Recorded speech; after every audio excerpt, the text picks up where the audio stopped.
Go. All right. When last we left off, the Fellowship of the Chili's had decided at long last to return Aurelia to her homeland of Ornidia. You went to the Avia de Orcopra and borrowed some griffins that brought you to Veluth, and then you left Chad with Akipatrix and sent the griffins back to the Avia de Orcopra. In Veluth, you warned Priestess Jor about the threat of the cult of the Caustic Heart, a fanatical group of chromatic dragonborns who wished to revive the dark dragon god Tiamat. To this end, they wished to replace the Temple of Sarenrae with a temple to Tiamat. Priestess Jorah had you investigate some cursed treants in the Savalier Wood, and you freed them from the spell of a mysterious obelisk. After battling your allies, who eventually fell under the charm of this obelisk, you sealed the fractured obelisk, trapping the denizens within. When Morgana reported the obelisk had disappeared, you guys decided to move on and make your way, continue to make your way towards the Stone Cage Cliffs. From there, you went through the Savalier Wood and came to the city of Shade Creek Run, where Carrick's father lived.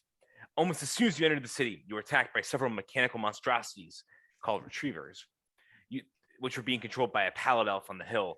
Angvor shot the pallid a couple times, and you were able to defeat them. You made your way to Carrick's father, Marin's house, and spent the night there. In the night, while keeping watch, Girthing saw Goliath watching the house, and then Angvor saw a cloaked spellcaster appear. He sent Demon Chad to follow the spellcaster when she dimension doored away, and then you followed her to a clandestine meeting with the Pallid Elf from the day before, who you learned was named Marduk.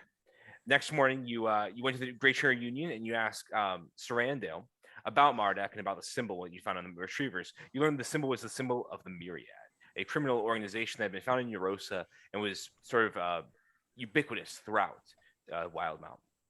Eventually, following these leads, you made your way to the House of Marduk in the Gruff Slums, and after some negotiations, a fight ensued. Additionally, you learned that Marduk and the rest of the Myriad, who had some association with the buyer, who kind of had some sort of vendetta against you guys.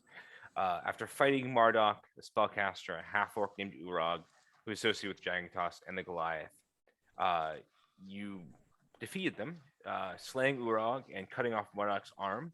So where we had last left off, Girthing had just finished, KOing Marduk, and we are still in initiative order. So it is now the Goliath who is down. He needs to make a death saving throw because they are still. So that's a failure. All right, now it is Carrick's turn. So Carrick, what are you doing? As basically the fight has ended. All your opponents are down. The water genasi has teleported away. The water genasi that appeared sort of about halfway through the fight has teleported away. The Goliath, the half-orc is dead. The Goliath and the spellcaster are down and bleeding out. And Marduk is down but stable because basically one of the last things that happened was Girthing KO'd her. Right. Her? Marduk was a her? Him, sorry. Him. Oh. Changeling, Whatever. Non-binary. Gender fluid. If possible, I would like to use my movement to get to Marduk. Okay. And I guess what I have in my mind, I'd like to grab him because he's kind of a wiry little guy, and he's kind of yeah. So I'd like to just kind of hoist him up, and just kind of slap him to try to wake him up. Okay. So he is unconscious. Not trying to deal any damage, but just trying to Okay. Yeah. So let's. I don't know if that makes. Yeah, it sense does. It does make sense. Mechanics wise, but I don't know what I'm trying to think. What we would do game mechanics wise. Let's. Oh man. Would make an intimidation check. I'll say. Try that.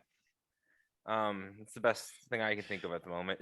So you run over there to Marduk, who has just lost an arm and been clocked in the head with Girthing's glaive. You pick him up, you sort of shake him a little bit, and you smack him across the face. What'd you roll? Not great. 11. 11. He's still unconscious as you sort of hold him there. Oh wait, no, I get I can use a bonus action with my cloak of billowing to get advantage. Yeah, sure. Yeah. Roll again. Okay, that's better. That's a 22. Oh, all right. So he like jolts awake as you sort of smack him.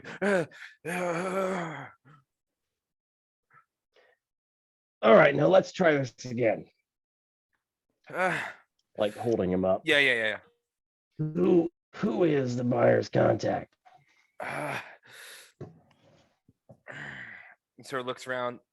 He sort of gestures with his one arm at the spellcaster who's unconscious.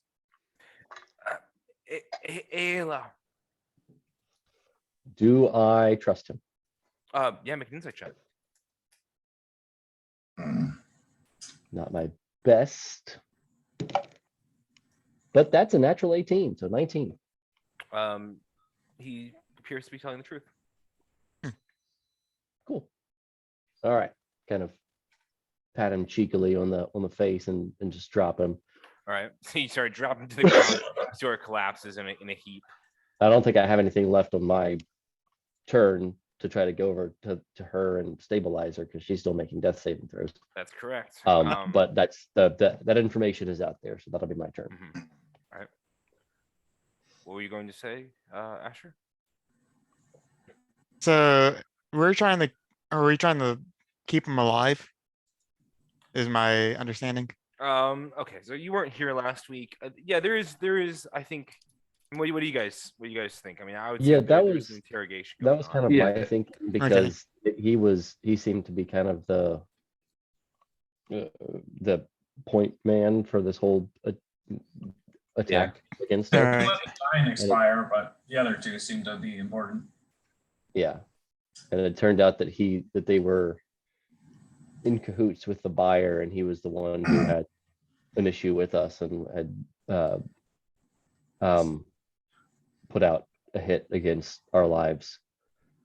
So we were trying to figure out the whole combat started when we went to his house in the slums and demanded who the contact person was. All right. All right, so it's now Aurelia's turn. So Aurelia will.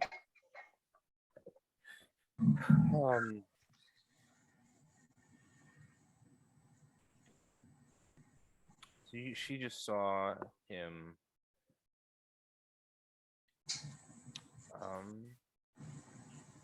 I don't think she has anything to help stabilize them, so she'll just won't do anything. I mean, it's Marduk's turn. He's stable. Urog's dead. It's now her turn, like the spellcaster's turn, as a save on her death saving throw. Now we're to Wilfred's turn. I'll run up to the caster and cast Spare the Dying Okay, understood. All right. and drop my. I guess I'll drop Spirit Guardians because that would still do damage, All right. Sounds even good. if they're because I have to start it. I have to signal who it is at the start. All right. Now it is Angvor's turn. Angvor, are you doing anything?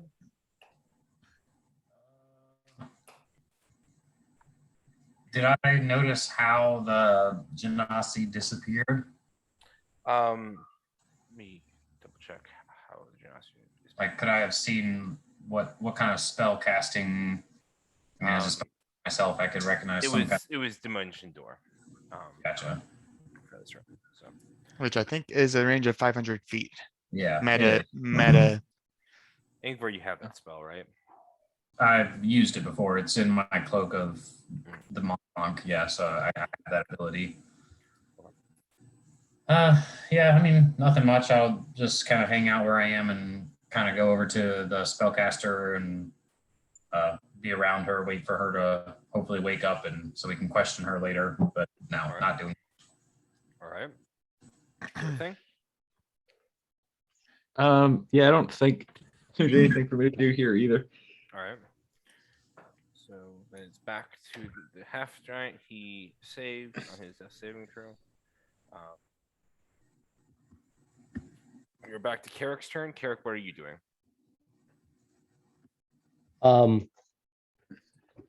How far away is the caster? Can I reach her with movement and still have an action? I'll say yes.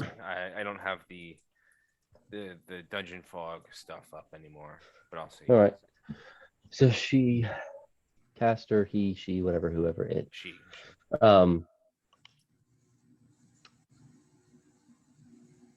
Spare the dying, like they're It just stable. brings them to they're no longer doing death saving throws, They're stable, but and they're stable. Yeah. unconscious but stable.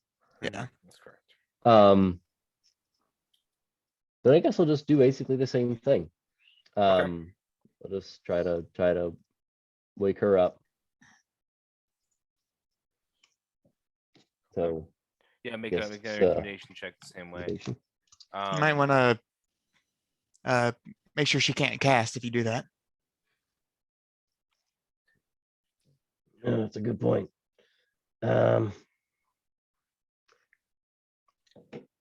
Because What do we I what do we don't have know left? her. I don't know if she wants to try to, if she wants to kill us or if she just wants to get out of here. But Um, don't want yeah. to take risks if unnecessary. All right, I did find the dungeon fog link with the stuff still up. So Well, I sent it to you guys, I mean, I know you guys are talking about that. We could put these on her. I'll pull out my dimensional shackles and say we could slap these on her at least. And Those should be Yeah, able to help. I'll so basically, Ian, right now, the only thing that is for initiative is for the giant. You just want to make it Yeah. death saving throws and Sure, just yeah. see. Yeah. I was giving you guys an opportunity to basically, Yeah. It just uh, seems like so they're he all- is stable. Okay. I Yeah. was just, All right. I just want to make sure that you guys, right? So Yeah. Yeah. Well, yeah. I mean, we could slap these dimensional shackles on her. That should at least keep her from casting most things, at least. And I'll slap them on her. all right. So you'll put the dimensional shackles on the prisoner. Carrick, do you think we could take her back to your dad's house so she could wake up there?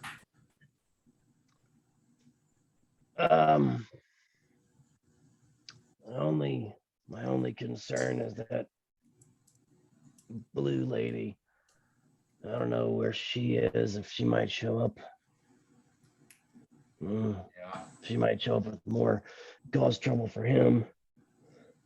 But aside from that, that does seem like probably the best course. This house is burning down, so we gotta Yeah. Yeah. probably make ourselves scarce here. Yeah. You see the flames starting to lick up from the spellcaster's fireball as well as Wilfred. What'd you do? Did you cast fireball in there as well? I think I cast it through the door in the middle of the room. Okay. Yeah. That's what it is, yeah. I was like, it's already on fire. This is something Will would do. yeah. Yeah. Hey. He will burn a house.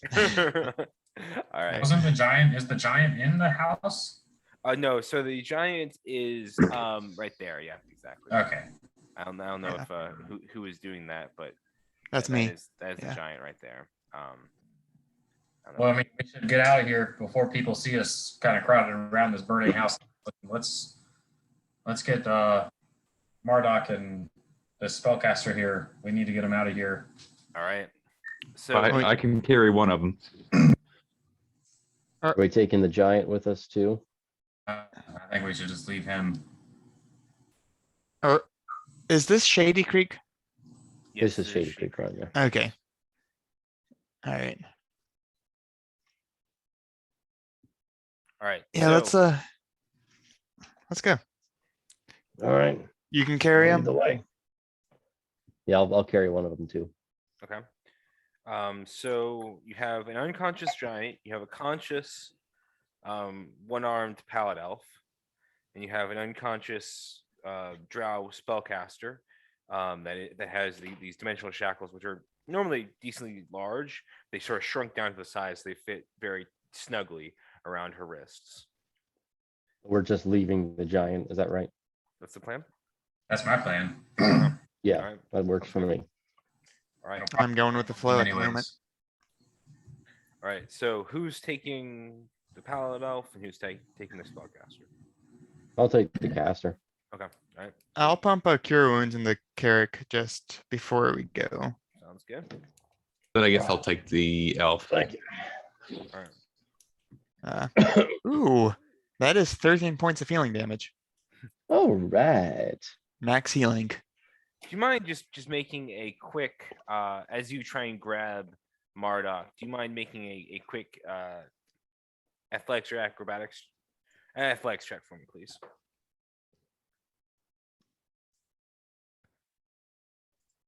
The athletics check. I get advantage for something. To push, pull, lift, or break objects. Yeah. Not really breaking. Not really an object either. Yeah. He's an object, right? Oh gosh. That's a 7. 7. All right. So as you Oh, try and no. grab him, he slips out of your grasp and he's going to try and make a run for it. So he will I am- run. I will cast Entangle on him. Okay. All right. Bro's only And, got and one hit I'm point, right? I'm sprinting after him. I'm dropping the Okay. What is entangled? because his Uh, caster is still unconscious, right? Yeah, caster still. Yeah. So I'm So dropping the caster and sprinting after him. grasping weeds and vines sprout from the ground, 20-foot square. Mhm. He needs to make a strength saving check of 17. Okay. If he That is a fails, 9. All right. he fails, so then he is restrained by the entangling plants. All right. So as he slips out of Girthing's grasp, he's trying to make a bolt, down sort of this alleyway. All of a sudden, these entangling vines sort of sprout up and sort of wrap around him and begin to entangle his arms, his legs. He's sort of held up, and ah. I wouldn't run if I were you. Well, I guess we gotta tie his legs now. All right. Or break him. Nah. Yeah. That could work. All right. So I'll catch up to him, Mhm. and I guess I'll just since I'm there, I'll grab him and. Right. Girthing, you want to get the other one? I guess so. All right. Easy enough. So you can. And I guess just to save us some trouble, I just want to unarmed strike him, and just try to, go ahead and do that. knock him out. I feel like you should be able to do that easily. You do it That before you shouldn't- that unentangle him. shouldn't be Don't you get that advantage shouldn't for be too much restrained trouble. object? Yeah, making it with Yeah. advantage to hit. Attack with advantage. Yes. Because it would be Because he's restrained restrained. Exactly. if you do it when he's in the. Yeah. Yeah, that's a 21 to hit. That hits. And how much Yeah, damage so does that that's do? 5 points of damage. All right. He's unconscious. Just a quick pop. Yes, you clock him in the face, and he sort of hangs there, limply in the vines, and you can cut him down and then drag him. Yeah, off. yep. So, you make your way. Toss him over the shoulder. Sure. And so now you're making your way back to Marin's house. That's correct. Yep. All right. Yep. So you make your way through sort of the hubbub of Shade Creek Run. When you guys had went to the Great Trader Reunion, originally it was pretty dead. Mornings in Shade Creek Run are much less active than especially evenings. As it's a place of crime and sin. Most activity actually occurs after sort of the afternoon into the evening. Now it's starting to pick up as you guys have now begun to now you've gone, you came back to Marin's house tonight, you went back to the gruff slums. It is now right around lunchtime. So you make your way through. You guys get some odd looks, but not really that odd. People Just, being carried against their will through Shaker Run is not really a strange occurrence. Pretty much. So Maybe Out of, Shady out Creek. of just out of paranoia, just paranoid habit. I'm keeping as close an eye as I can on anything and everything around us. all right, make a perception check. Okay, 15. 15. All right. So as you look around, you don't see any sign of anyone watching you with any particular suspicion that looks, anything like basically, anything like any of the myriad folks that you guys had seen before, the half elf, for instance, Sure. that you guys had seen. You do catch one glimpse of sort of a pale skinned human slip away behind a corner. But that's all you see. Okay. I was gonna ask if it's Shady Creek, so I wouldn't expect if there were guards to be any like good-hearted guards. Yeah, Or so they're Carrick, you would know that the Grudge Gang works as sort of the law enforcement in Shady Creek Run. Right. Right. But what, like, carrying a couple people through the streets, like, that aren't, as far as we know, particularly high profile, Right. isn't really unusual, like you said. Exactly. So it shouldn't attract much attention. No, and you guys pass by some Grudge Gang members. They don't really seem to take much notice of you. To make your way to Marin's house. Carrick, it's good to see you. Hey. This is probably the fewer questions, the better. all right. I'll go shopping. So he gets his hat and his cloak and he sort of heads out as you guys enter in. So just I guess secure Marduk Mhm. somewhere. Okay. How are We'll you set him securing down him? I think I have a rope. Let me check my inventory real quick. most of us have rope. Oh, there's some rope in this. Looks like found some on the wall right here, right? It's easy I hear enough to some- find rope in Marin's house Yeah. if you don't have it on you Yeah. personally. Time to a chair. Yeah. So all right. So Yeah, there is so a I'll wick, tie again, a chair. easy enough to find a wicker chair. You start tying him to a chair, his one arm and his legs to this chair. And And we got, throw some cold water on him, All both right. of them, see if we can wake him up. All right. So you pour some Well, cold water on him. Oh, wake I him was- up. I was gonna splash this on him. I was gonna start with the other one, but okay. That's fine. Oh, okay. I was gonna geograph some smell. All right. He sort of wakes up with a start.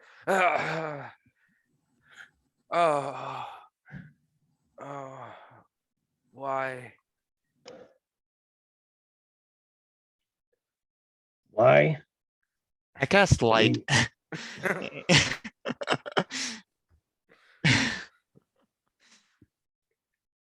Why? Why is the question we're asking you?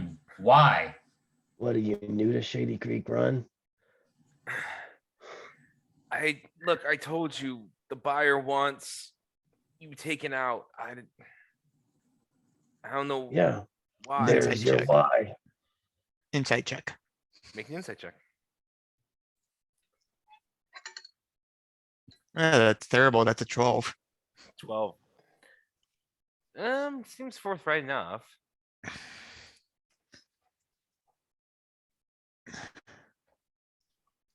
Yes, we I realize want to wants us dead, but that's beside the point. We want to know why the buyer wants us dead. I honestly don't know. I don't know. Okay, I don't know. Does she know? I don't know. Ask her. I'm just looking for something like a filthy sock that hasn't been cleaned Okay. to gag him with. All right. Make an investigation check. Let's say. We probably are wearing some. Yeah. Yeah. It- I'm sure you could take one Anything, off. really. Anything, but I'm not going to be too picky if it's clean or not. Okay, 17. No team. So you quickly find your dad's laundry. Yeah. And you grab a sock from it. So I'm just gonna. Well, doesn't seem like you know much, so here we go. All right. Right. So So you gag and him. I'll probably take the caster to a different room, Okay. just so that they can't kind of any kind of communication, try to minimize, Okay. and tie her up as well. All right. She's got shackles on. Yeah. No, so she's got still shackles on. don't want her trying to run. Because the shackles are just like wrists, Yeah, there are just Yeah. wrists. They do prevent Yeah. teleportation though. Yeah, right? But she can still. I don't know how slippery she is. we're in a house, but yeah, whatever. Yeah. Yeah. I mean, and I'll probably just tie it, like around the shackle, around her legs, and then loop the rope around the shackles, Okay. just so she can't. Not gonna, Okay. What do you waste see her time to tying do? up her arms. Find another wicker chair. And do the same thing. Just splash cold water on her. Alright. So you just splash some cold water on her. She looks around, looks at you. You are the buyer's contact, or whoever hired you.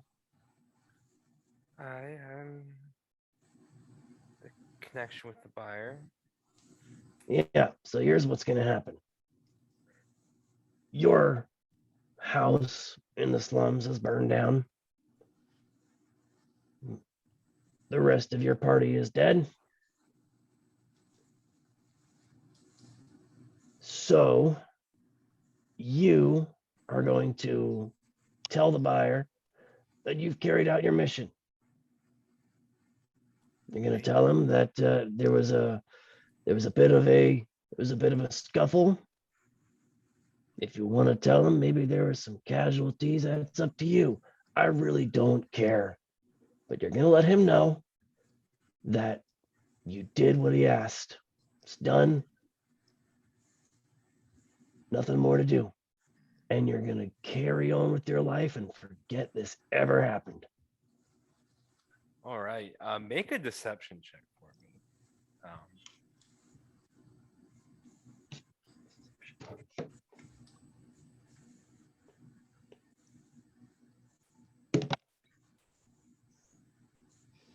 Deception is 13. Okay. She looks at you. She says,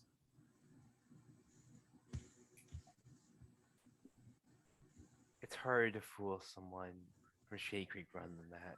And she will cast some sort of spell with her hands. Can I have you make a Constitution saving throw, please? Can I do an Me? insight check on her? You make an insight check. Yeah. Yeah. you That's make- me, he Yeah, said. you, Carrick. That's going to be a lot. All right. 27. You're fine. Insight was 29, natural 20. 29. All right. So what are you making an insight check on in particular?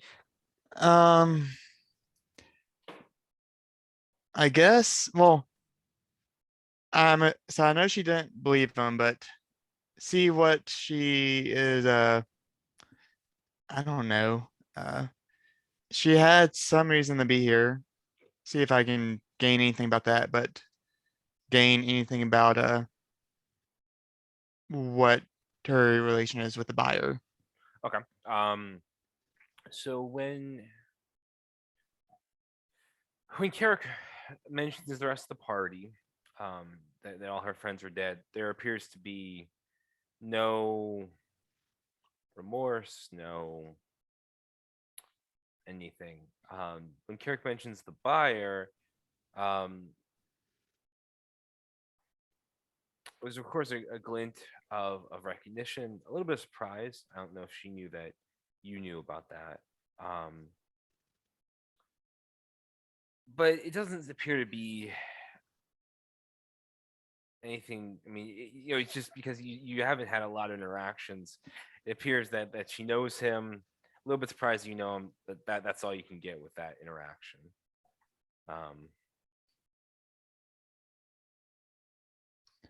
What were the details with your mission?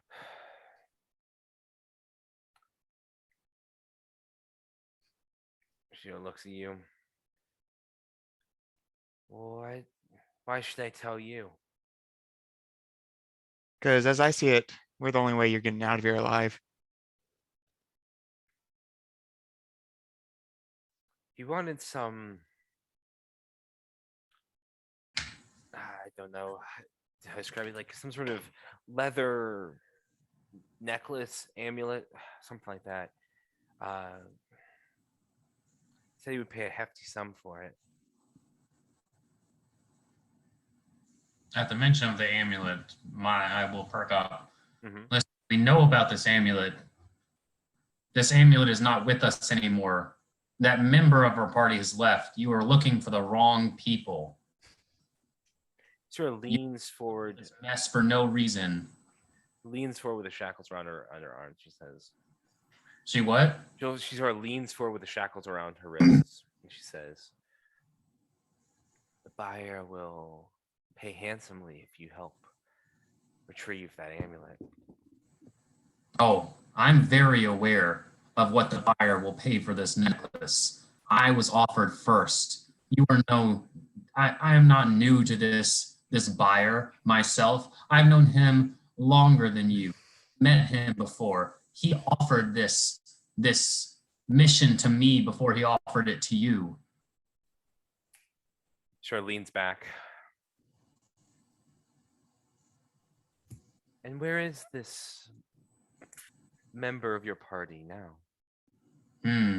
Would you like to know?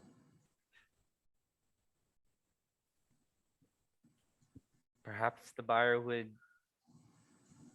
show leniency on the 6 of you, 5 of you. The buyer has no business with us now. You will tell him that his business with us is done and he is looking for another. Make a persuasion check. As I do that, so I'm going and to I'll- cast suggestion and tell her that. Go for it. Yeah, go for it. I'm just trying to assist, just saying You can tell them that you killed us, that we're dead. You searched our corpses and didn't find a thing. All right. trying to give him advantage. Sure. But But you're the casting suggestion- suggestions. So Yeah. what is The what suggestion is you will tell the buyer that he has no business with us anymore. He is looking for another. Okay. And what sort of save is that? Is it a wisdom save? Might be intelligence, but let me check here real quick. It's where is it? Yeah, wisdom Wisdom of what? 18. 15. That is a 15. All right. So she sort of looks at you, her eyes grow a little glazed over, and she says, "I will tell the buyer that our business with you is done."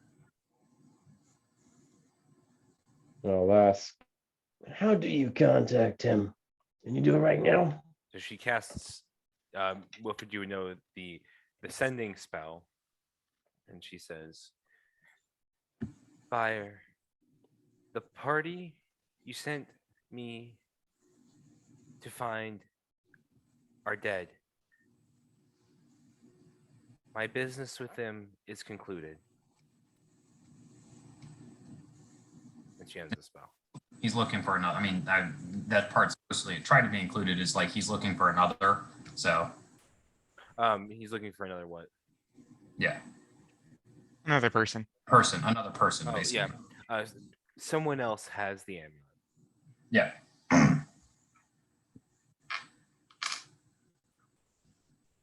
Then she sort of stands there. She can tell she's kind of listening. She says, "The buyer has received my message."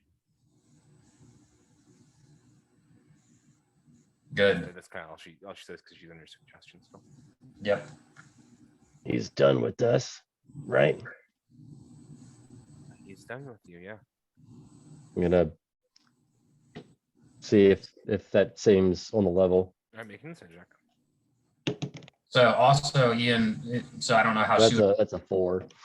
But yeah, so once she completes the suggestion, regardless of if it's in the 8 hours, so she's not under the suggestion anymore because she's done the specifics. Right. So you could lie about it at this point now. Right. Yeah, I understood. I understood that. Yeah, I just Yeah, I was making sure. But he also rolled. Yeah, so you rolled a 4. Yeah. Hard to tell. Hard to tell. Cool. I don't understand magic. It doesn't make sense. Yep.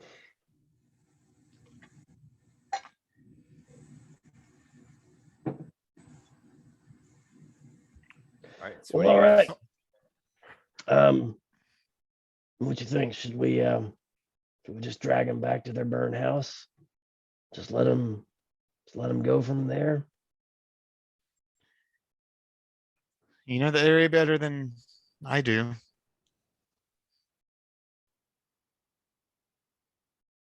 Yeah, we'll just How far into the Gruff slums was their house?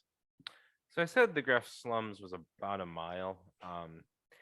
Theirs was, I mean, so the house, Marduk's house was probably about, a tenth of a mile, a quarter of a mile, somewhere in that range into the Gruff slums. So it was relatively near Clover Plaza. All right. yeah.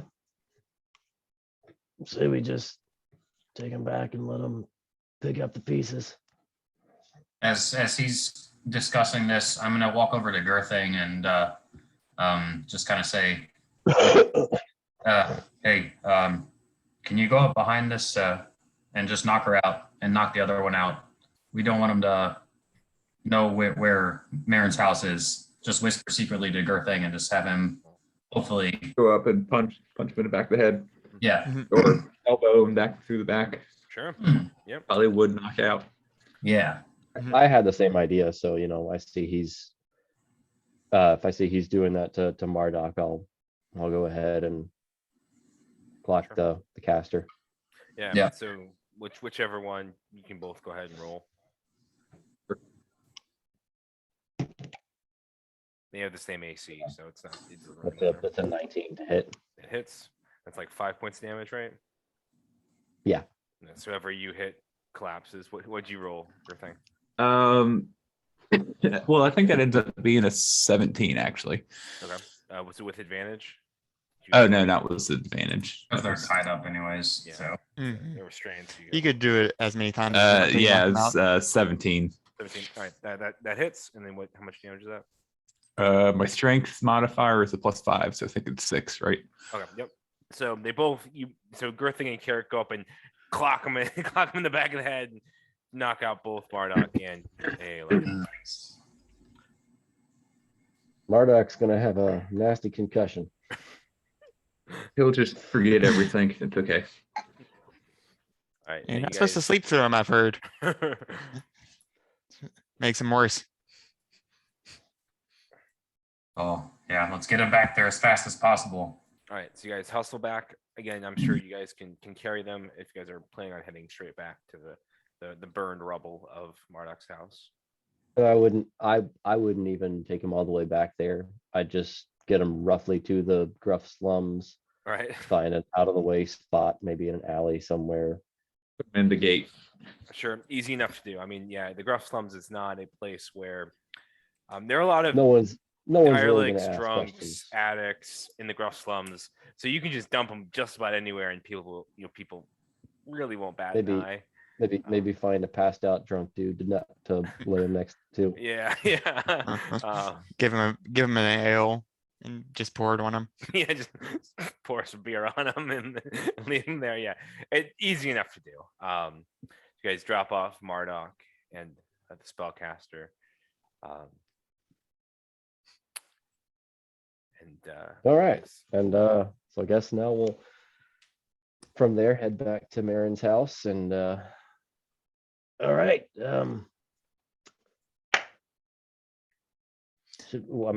by this time it's kind of mid-afternoon. yeah. I mean, that was a pretty brief interrogation. So it's probably about 1 to 2 in the afternoon. We can get Try that to- start out of this place, guys. Yeah, try to get out of town. Find a place to put up by nightfall. Still have those Yeah, I other guys guess. following us.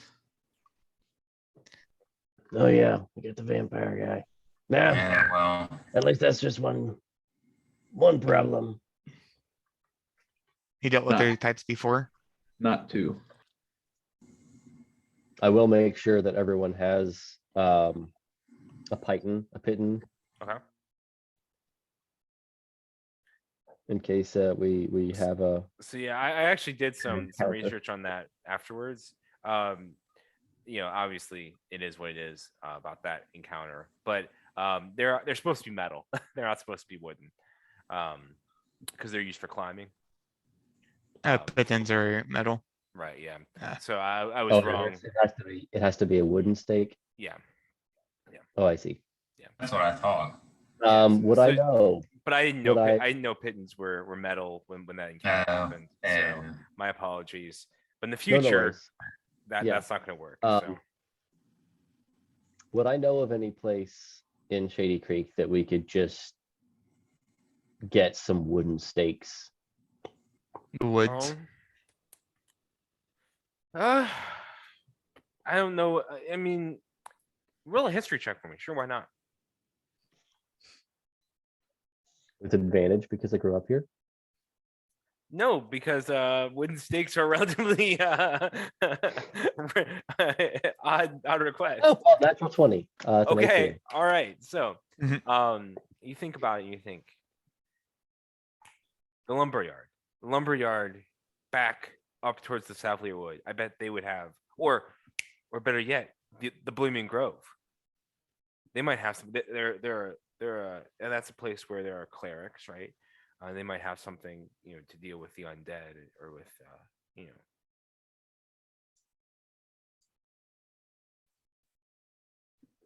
Yeah, the woods would always Well, be a great place All for it. right. So I got two ideas.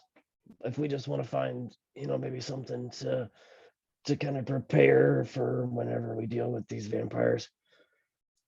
There's a lumber yard not too far. Could probably just get some wooden stakes just so we all have some. That seemed to help last time. There's also, I don't think I've ever been there, but there's kind of legend of a grove, sort of a graveyard. It's a bit into the Savalier Wood, I think. Right, DM. yes, right.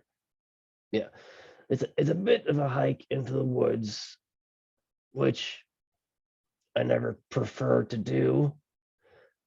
But they deal with dead people. They might deal with undead people. They might be able to at least give us some advice how to deal with vampires. Maybe they could advise how to get rid of this. Just get rid of them more permanently.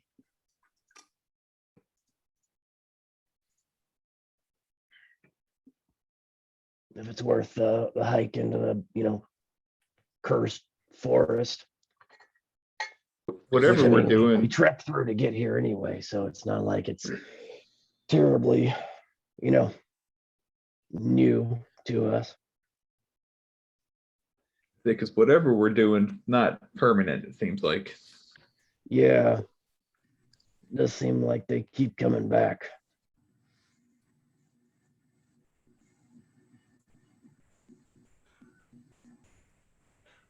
I mean, we could go there. I mean, is that backtracking though? I mean, isn't that going backwards at this point?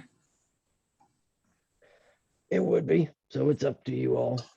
If it's worth taking a little extra time to try to deal with this vampire problem more permanently.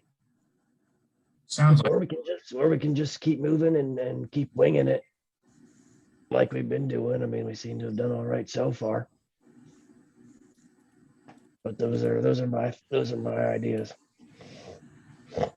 Well, I think we can always, as long as we're always aware that we have those vamps after us, I think we might be good. yeah. Maybe just head to the lumber yard and try to see if we can scrounge up some wooden stakes just to be more prepared. It's not too far from here. All right. So you guys make your way to the lumberyard. Sorry, in North Clover, right? You guys make your way through sort of Shade Creek Run. Again, now that it's starting to get into mid-afternoon, you are starting to see more figures. You see people leading individuals sort of chained together on sort of when the outskirts of Shade Creek Run, heading towards North Clover as you're heading up there. You see someone on sort of a carriage, cracking a whip, going.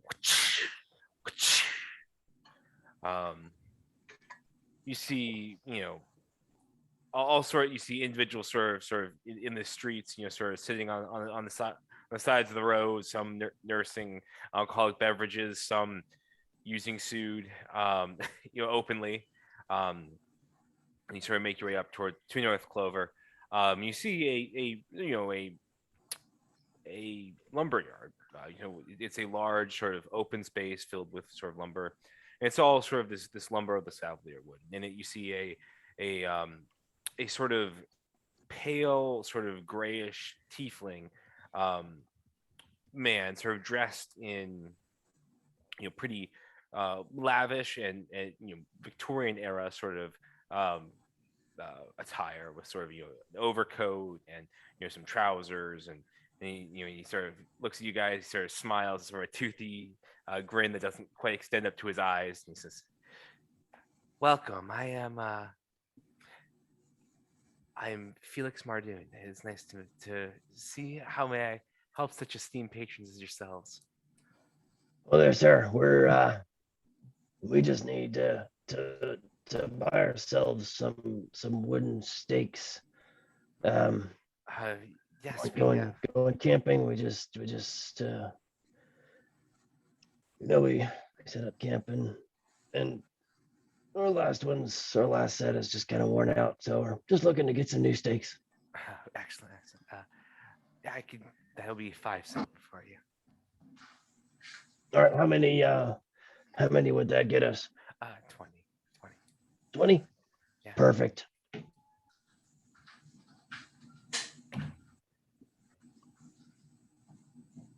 Perfect.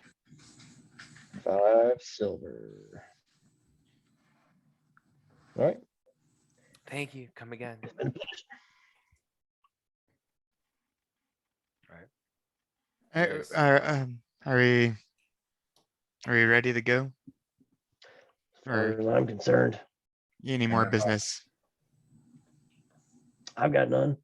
Yeah, we're good. We can keep heading west Right. or east or whatever. So- Onward and westward. Yes. So now we get to the. I'm going to try and share my screen if I can. Okay. Now you are heading into you're heading sort of south, because there is a breach in the Dunrock Mountains called the Quanon Breach. Let me pull it real quick. And I presume that I would know Yes. Sorry. Yeah. If there are any kind of what the typical, if there's any inspection or any kind of what's expected when you cross from cross into the Dwendalian Empire. Mm-hmm. Right. Yeah. So let me share my screen real quick. Right, here you go. So as you guys can see here, you guys are here in Shade Creek Run. Yeah. That's not what I wanted to share, but okay. So you guys are here in Shade Creek Run. So there's the Quantum Breach, and then you will enter into the Dwendalian Empire. From there, you will probably be traveling overland for a little bit, and then you'll try and catch the Glory Run Road, and probably head up towards Nugvarat and towards eventually towards Blumenthal, because Aurelia is from the area over here, sort of off screen a little bit. Yeah.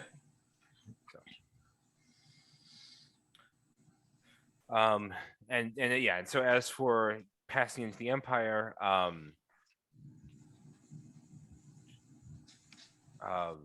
you would know. So you will Yeah. So yeah. So as you guys make your way sort of southward, I presume, you guys reach the quantum breach. Because you guys are leaving at the moment, right? You guys aren't. Yes. Sure. Your guys aren't. Okay. So you guys leave Shade Creek Run, moving southward, navigating your way, and so you guys begin to work your way up and towards the foothills of the Dunrock Mountains, which you tower like the Rockies or like, you know, the Alps or the Andes. You know, they're very tall mountains, some of the tallest on the continent.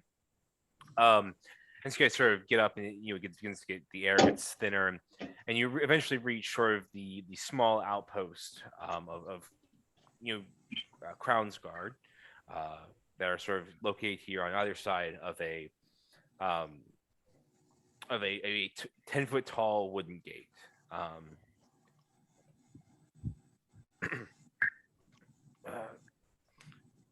State your business for what is the reason for your entrance into the Dwendalian Empire?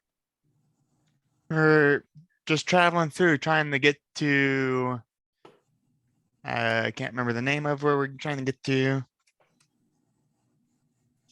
Traveling east or west. West. Coast. Trying to get to the coast. Okay. To look around. All right. So looks over his partner. What do you think? We're gonna need to. Yeah. We need to do a quick inspection. Make sure that you guys aren't associated with the Kryn dynasty at all. We've been about the war, right? Heard rumors about it. Yeah. I am a Biola. Not sure if that makes a difference. He sort of looks I am a over it. shorst.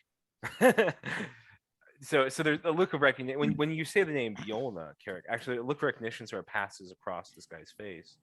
When you say Shorst, they look at you confused. Are you associated with what was his name? Sorry, let me see if I can find.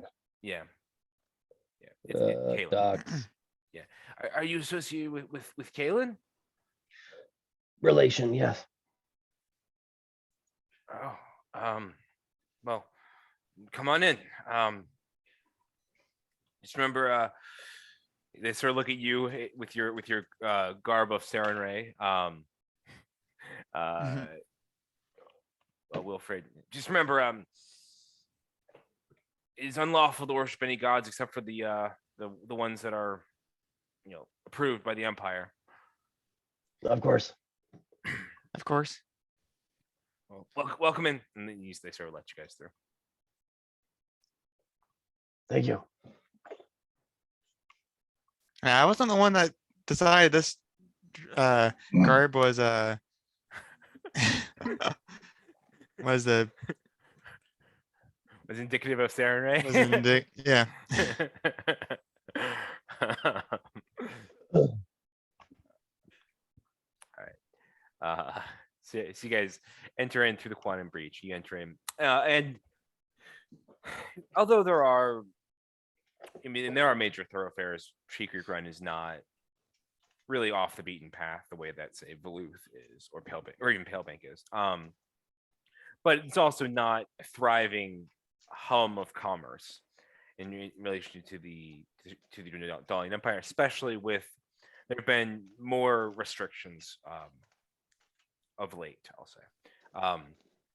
So as you guys begin to make your way south, maybe like an hour south of the quantum breach, right? As you guys are sort of beginning to make your way down, it's time to stop for the night.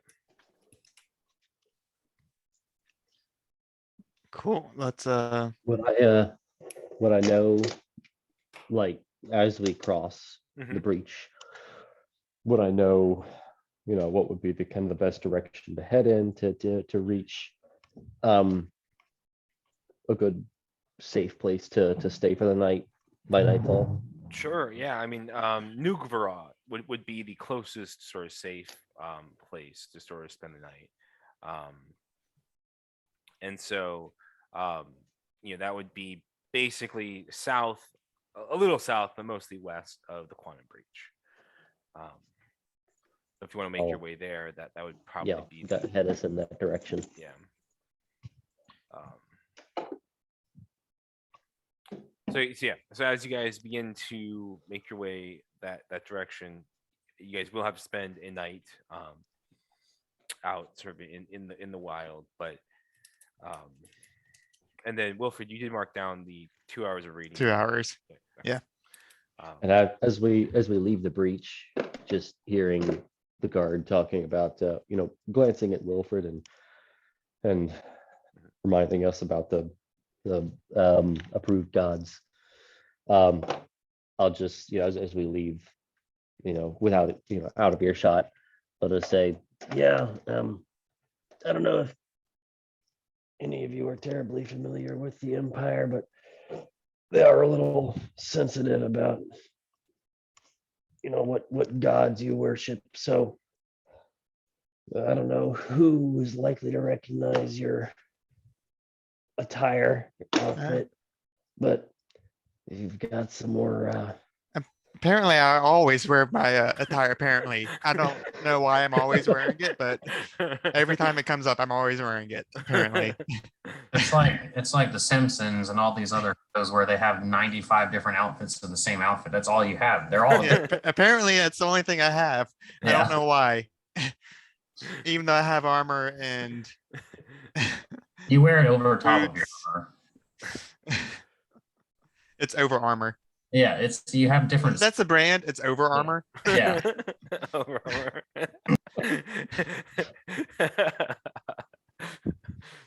Canon. All right. So as you guys being settled down for the night, should be easy enough to find a place to camp and spend the night. that's good. You guys keeping watch or not? Yeah. Yeah. Okay. Who's keeping Yeah, first I'll- watch? I'll keep a first watch. Okay.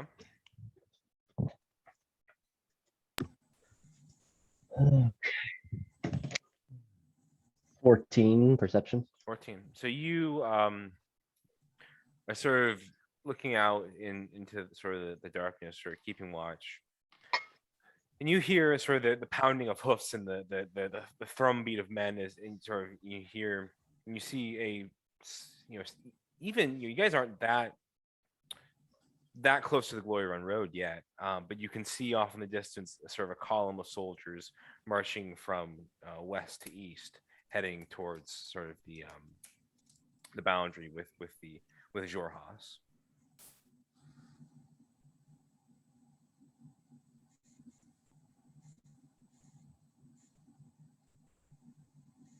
Ooh. Who is taking second watch? Destiny and Demon Chat will take second watch. All right, go ahead and roll some perception checks, please.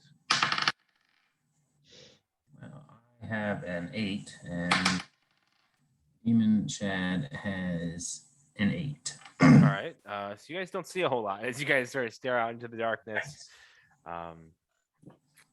Your watch passes uneventfully, but Perfect. and who's taking third watch? I guess I'll take it.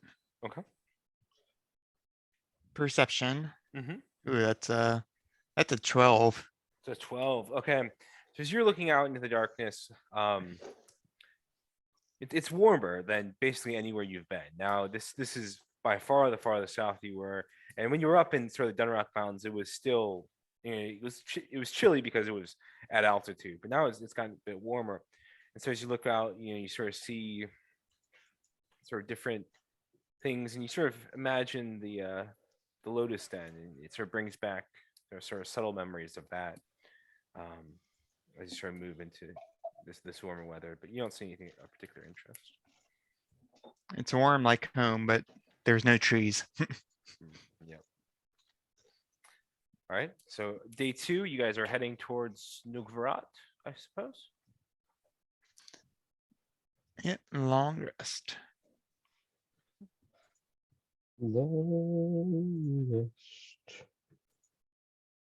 word. Hit points back. Done.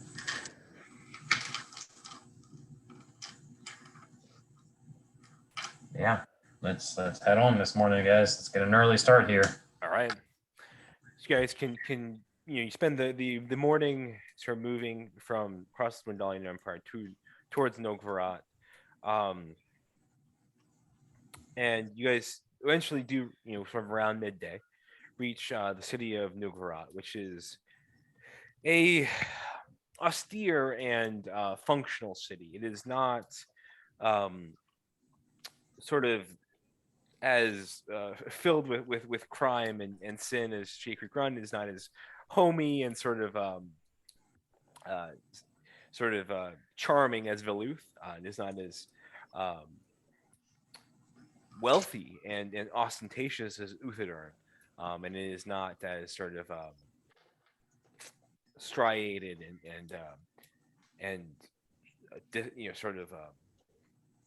functional, or it's not sort of as eclectic as diverse as Golgothir. It is a very functional city. You guys see a lot of Crown's Guard, a lot of soldiers as you guys approach. So as you guys approach, you see a regiment of righteous brand soldiers with a distinctive sort of symbol of a shield with a number 12 on it, as a patch on sort of their shoulders as they sort of move by. You see a lot of normal folks as well, although they do appear to be they appear to be farmers, merchants, and the like. They are not necessarily. They appear to be sort of on the outskirts of the city. In the center of the city is a barracks that basically was founded in the center of the city. Interesting.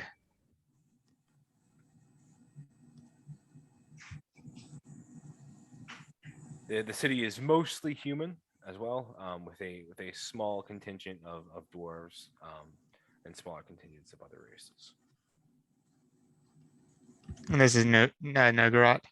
Nogvarat, yes. Nogvarat. So what do you guys want to do as you enter into Nogvarat?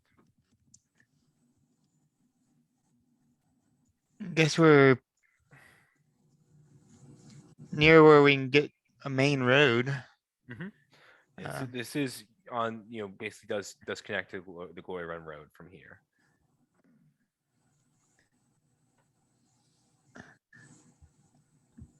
I mean, it might be nice to stop in a couple places. There's a lot of stuff that we've gathered over these past months.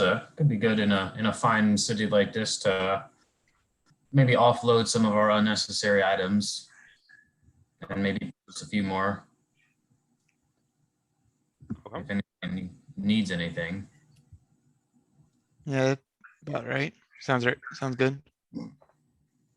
I mean, There any kind of armory shops around here that it looks like, or Make a perception check. it's a 16. 16. All right. So you can find an armory shop, an armor shop. Ching, ching, ching. Oh, they're fine, sir. Greetings. So it looks at you as a tiefling, gives you sort of look. How may I help you? We're just new in town, perusing through some of your wares, looking to see what you have to offer, I think. Yeah. What sort of wares are you looking for? Are you looking for some bows, some axes, uh, some blunt weapons, some swords? What are you looking for? I'll show him I have studded leather armor with the AC of 12 on. Okay. Show him, which is a common kind of thing. Mhm. Show him, like, kind of point at this and say, I've had this for a while. I mean, it's done me very well, but we've come into some places where it'd be beneficial to have something maybe a little bit more defensive than this. I'm not sure if there's any other armors or kind of medium-sized armors, medium weight armors that could be more defensive than this that you think. Sort of looks at it. Says, may, yeah, I think I know of something. How much do you have to spend? Enough. All right. So he comes out and he brings out what looks like stud leather armor. You know, he says, yeah, this is some stud leather armor. I think it's a little better than what you're wearing.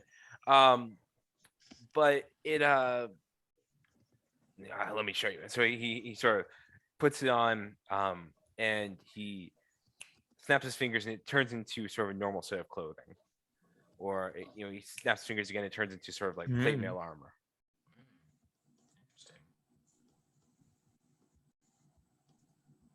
What is it doing? Is that It's just changing its appearance. It's not changing its effectiveness. It's just but yeah. Is there do I like what I know the name for that, or does he know the name for that? This is glamour studded leather. Pretty interesting.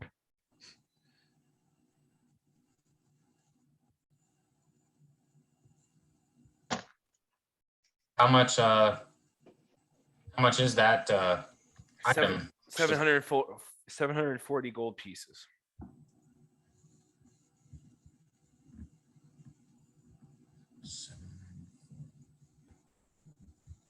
Mm-hmm. Well, I'm not sure if any of my other compatriots here need anything, but let me think about that. That's a very interesting set of armor there.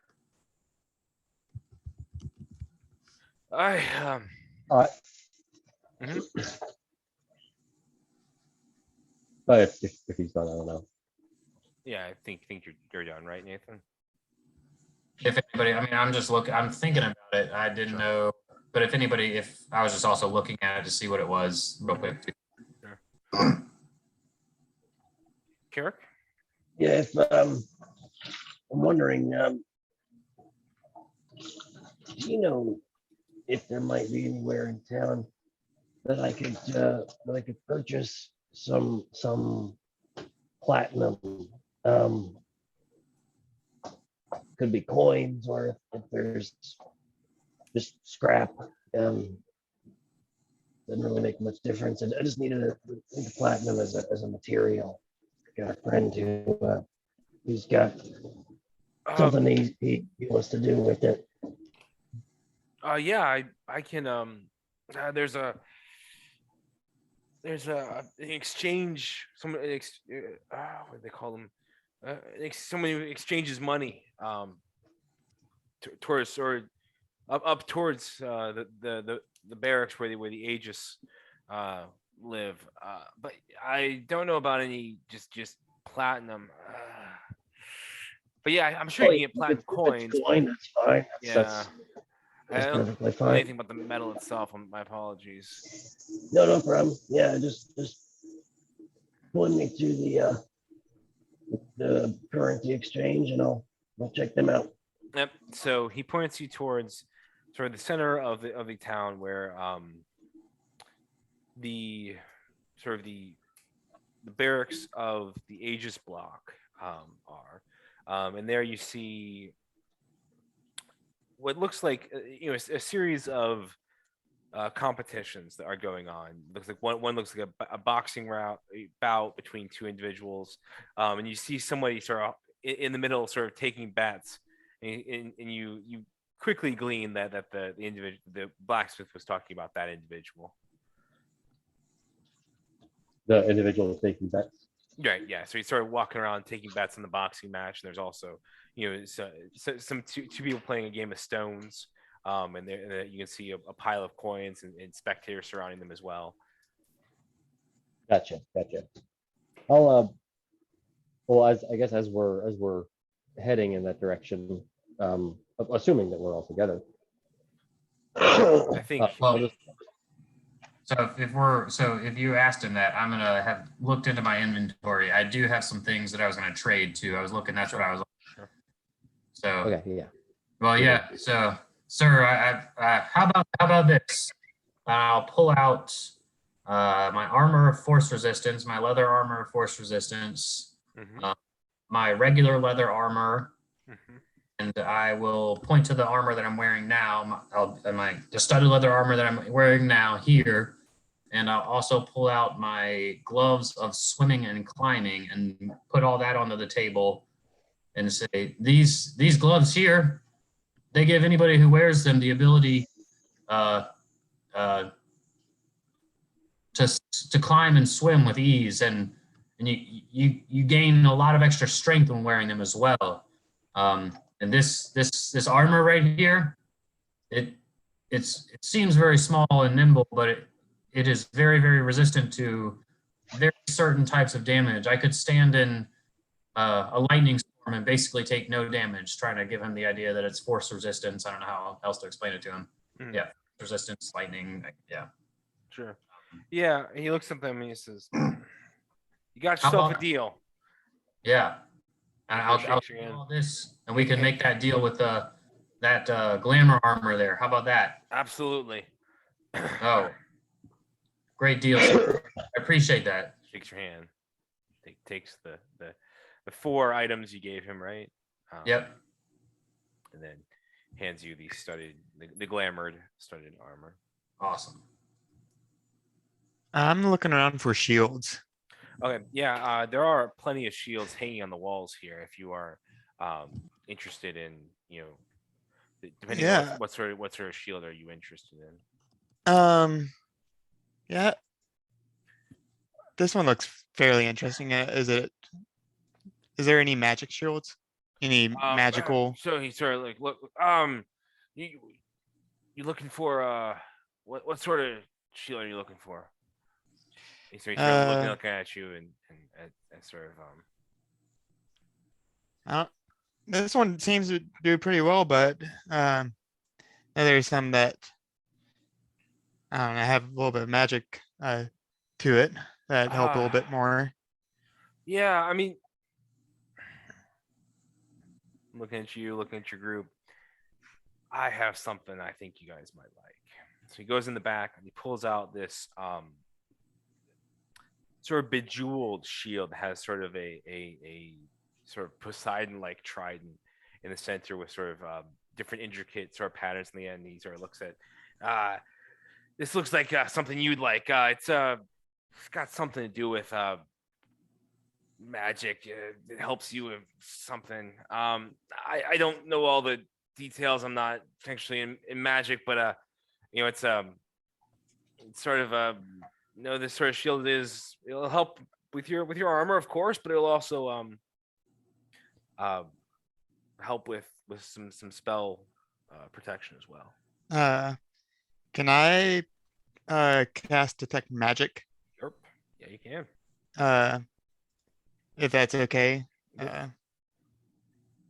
And just see if It lights I up. can't identify it, but Yeah, it lights up when you sort of cast detect magic on it. it could be very can I get the School of Magic? Yes, 1 second. I'm not 1 second on that. You can. I just need to do.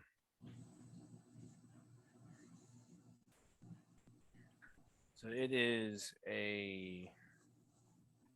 So when you look at it, it is in the what's that? This is in the enchantment school. Enchantment. Mhm.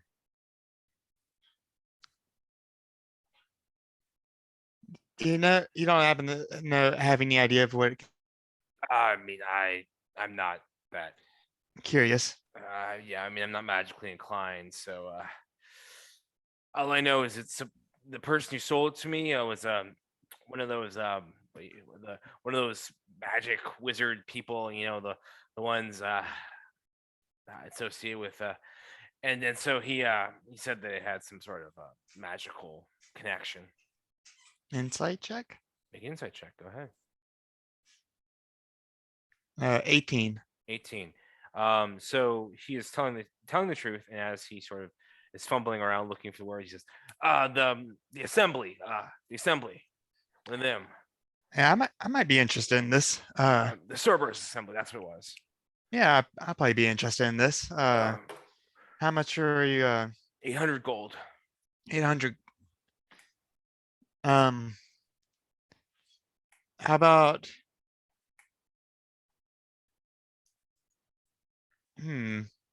Let's see.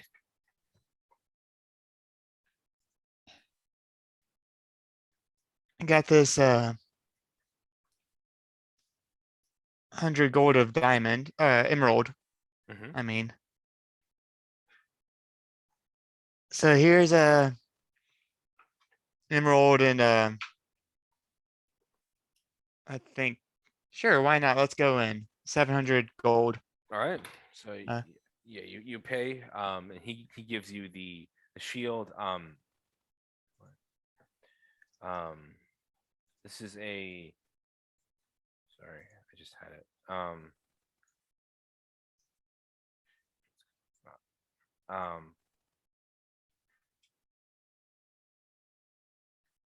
This is the spell guard shield. Spell garb. Yeah, so when holding the shield, you have advantage on saving throws against spells and other magical effects, and spell attacks have disadvantage against you. Cool. Um, I will send you the link, but if you need me to like add it to your inventory or something like that. Spell guard shield. All right. Yep. Cool. This might be this might come in handy. All right. And Carrick, you are heading over to the guy who is sort of taking bets, the fence for these. Is that correct, Carrick? Yes. Okay. All right. And I'll also before I go over and approach him, I'm just gonna ask Will. Didn't you say there was something you could do with platinum? How much of that did you need? Just let's see. It was I think 250 gold worth of platinum rings. All right. Yeah, 50 gold pieces each. 2 rings. 50 gold pieces Each. Yeah. worth. So 2 rings. Yeah, 2 rings. One 2 on me, platinum one rings. on someone else. 2 platinum rings, each worth 50 gold. Gotcha. And I Oh, think well, since it says 50 gold, I have to use it. I can't use my spell components because it actually has a cost in it. So Well, it's platinum rings, so I guess the money changer might not have.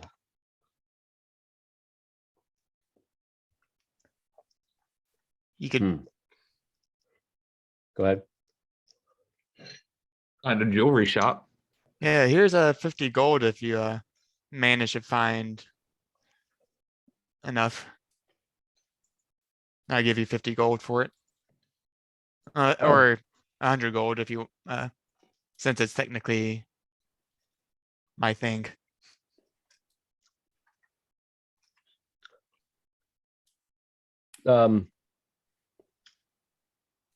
Well, I was just gonna get some raw platinum, just some coins, but if it has to be rings, that might not help much. Could probably make rings out of the platinum, Yeah, but we need a smithy. yeah, yeah. It wouldn't hurt at least just to have it. Yeah. So I'll go ahead and I'll go approach the money guy, Alright. and I'll Step right up, I'll- step I'll- right I'll up. cover- Come take your bets, one and all. Over here we have the great Ragnar, the Unbroken. He has been the victor of 5 straight fights, in his new challenger. Hello, you there? You looking to place a bet? I can see that look in your eye. Well, step right up, step right up. Look at this individual right here. He's coming to take a bet. How much are you wagering on there, fella? Actually, I'm just looking to change some money. I was pointed in your direction. See, he's betting on the newcomer, the unknown. And here, what are you looking for? So like whispers under his breath. What are you looking for? I just need some platinum, and Armor told me, you pointed me in your direction. Just if I could just change some gold into some platinum. So we have 50 gold pieces on the newcomer. So how much do you? 100 gold pieces worth. Okay. So he pulls out some platinum. He hands it to you. 5 gold for the change, for the money. All right, fair enough. and I'll cover 50 of it. Okay. All right. So that's Yeah, I gave you 55 50. gold. Yeah. All right, cool. Mine is 55 gold. And he continues to you know. And, over. And I'll try to ask if he knows where I could find a jeweler. What? Jeweler, someone who can make, could either sells or forges jewelry. I don't know if we have anyone like that forges jewelry in Nugvarot. You may have to try Rexentrum. Yeah, all right, yeah, appreciate it.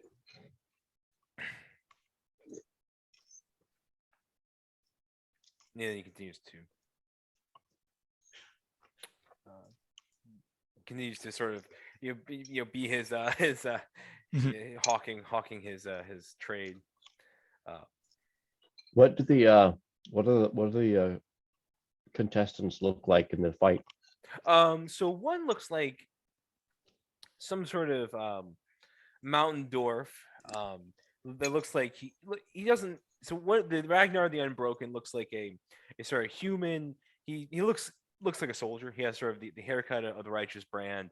He's got some tattoos that are sort of indicative of Righteous Brand tattoos in general.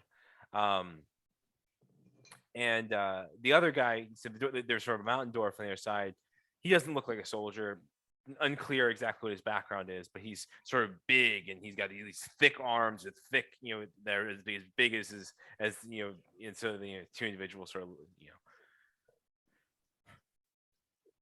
Is it just bare knuckle? Yeah, right. And that what they're hawking right there is a bare knuckle sort of boxing match, right? So like Irish boxing.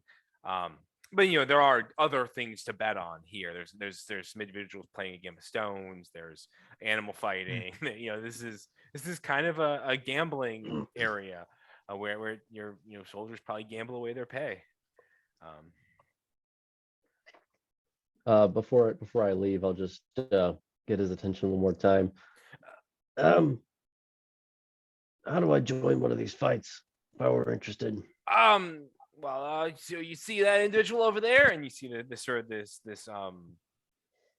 hard-looking sort of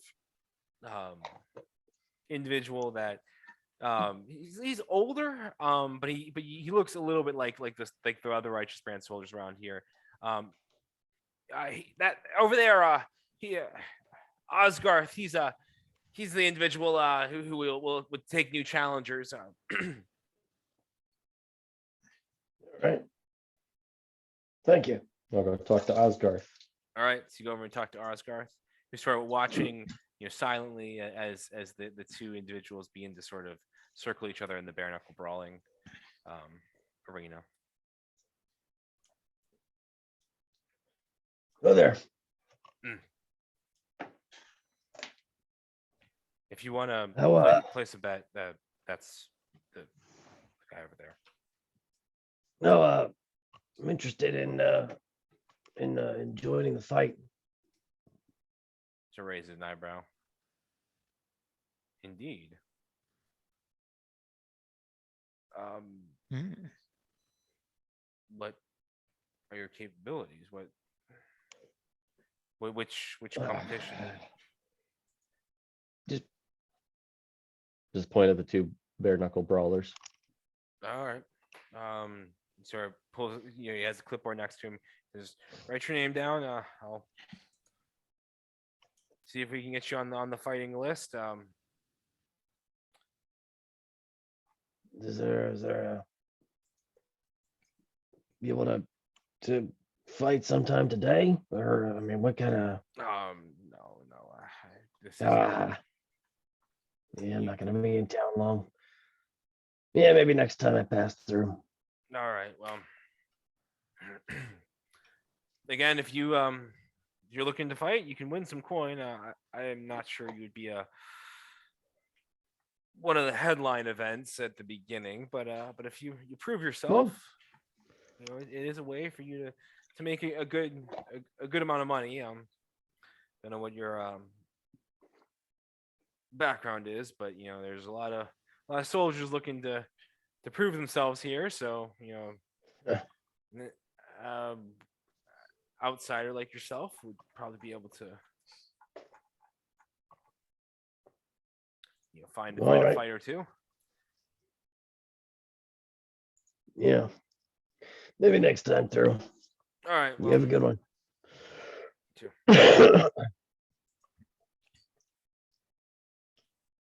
What is Girthing doing this entire time?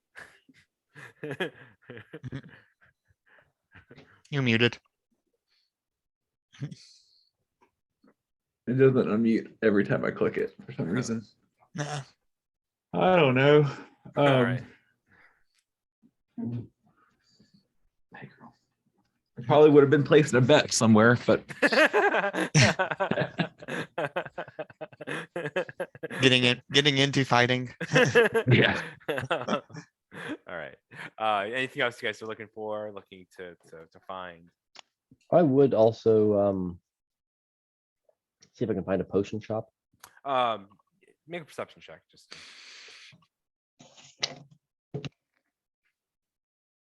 5. so you spend a fair amount of time looking around. You're not seeing a whole lot. It's mostly barracks, soldiers, armors. You aren't finding a whole lot of potions in your look through Nugvarad. Fair enough.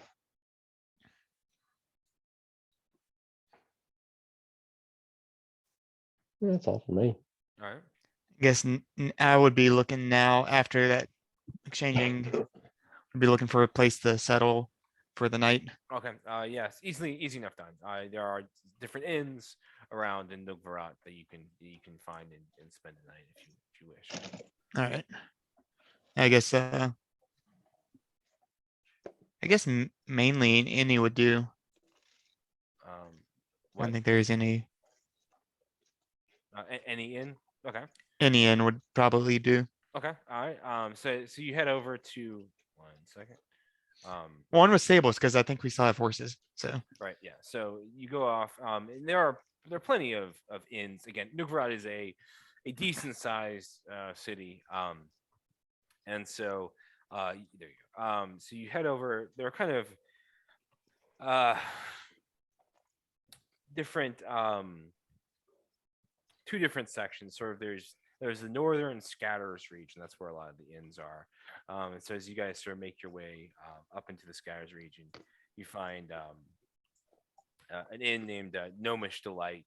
Right. And then looks to have some stables for the first place you find.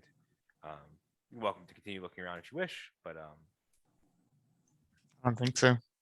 No. No, Mr. Light sounds delightful. all right. All right. So you guys sort of make your way in, and then behind the bar, there's sort of this bright auburn-haired young human woman. Looks at you. Hi, how may I help you? Hey, looking for some rooms for the night, and How many are you looking for?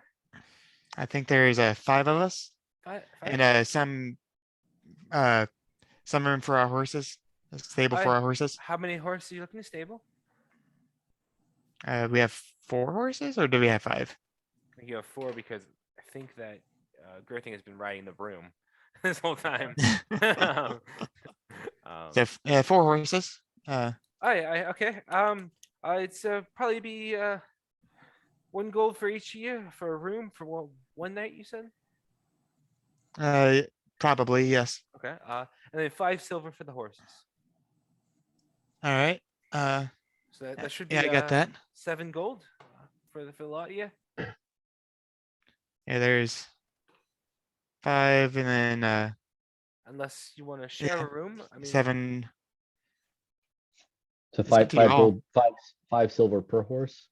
5 silver per horse stable for one Yeah. night, and then 1 gold per room per night. Unless y'all want to share, which is fine with me.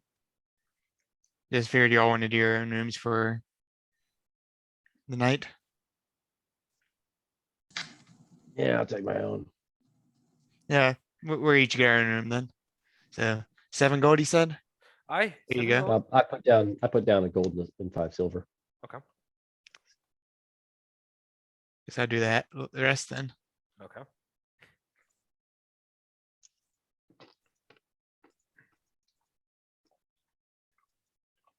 Five and 5. Yeah. And I guess a meal for the night. Aye. Well, take a booth. It's rare to see folks such as yourself here in Novgorod. It's especially in these days. Sure smiles. Sure. Yeah, we're just traveling through.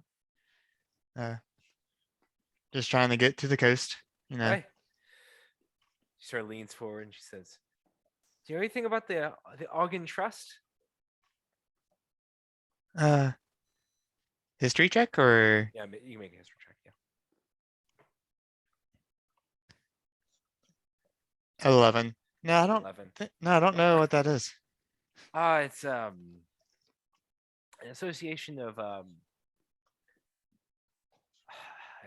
of spies, I guess, associated with the crown.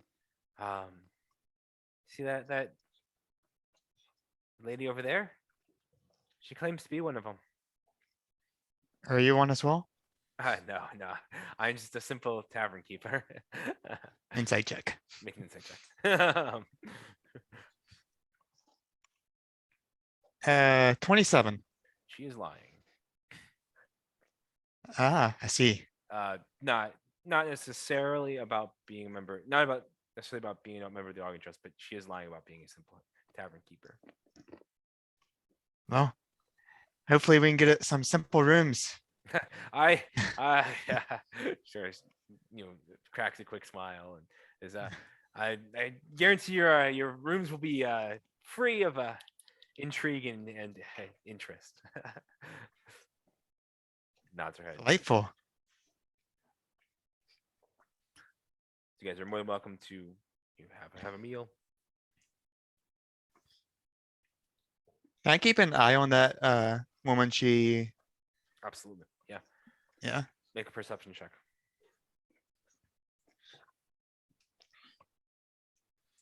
21, 16 plus 5. 21. All right. So she is a austere, harsh looking woman with sort of silver gray hair. And she sort of sits there, sort of fidgeting, moving her drink around in her hand. Looks over her shoulder from time to time. Looks at the door. Sits back. Sort of awkwardly, sort of, purses her hands and her lips. Looks back at the door.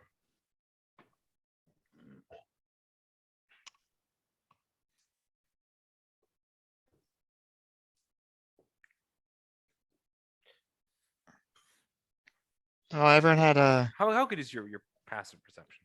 mine, Mhm. 20. She sort of like you hear her whisper, wish the expositor would get here already. And I can read lips, by the way. Yeah. All right. Well, then you can read. Then with 21 you can read her lips. She says, she sort of mumbles to herself, I wish the expositor would get here already. We've kind of ran into someone that was an expositor, right? When we were up in Balin Post or whatever, we were going up to the snowy, Balin the guy Post. that we got the, guy you got the pendant from? yeah, No, he was a member of the Cerberus Assembly. expositor is, Cobalt Cobalt Soul. Soul. That's right. Yes, that's correct. Yeah. So you've had some run-in with the Cerberus Assembly. So you probably when the armorer mentioned it, you probably would have recognized what he was talking about. However, expositor was probably something you have no knowledge of. Okay.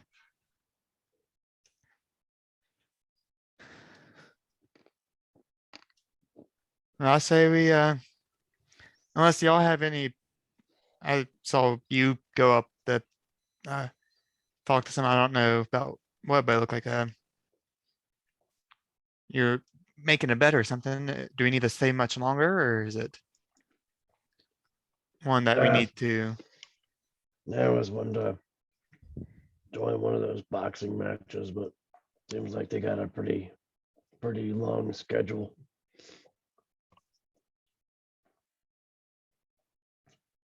Do we Yeah, want to stay man. for that?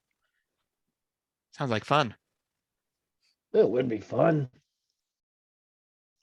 But I don't know how long a wait it would be. Seemed like it might be a couple days.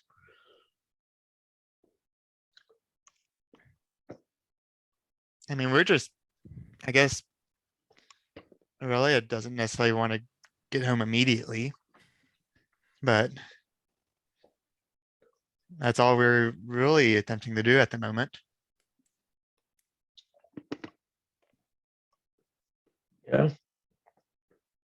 Well, I mean, hey, if you want to see me getting the tar beat out of me, I'm happy to stay in town for a couple days and wait for a chance to fight. But we also have vampires on our tail, and the longer we stay in one place, the more chance there is for them to be catching us. Also true.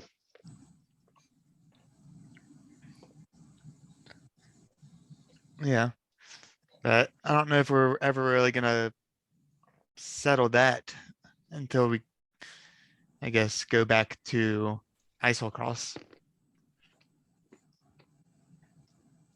Yes.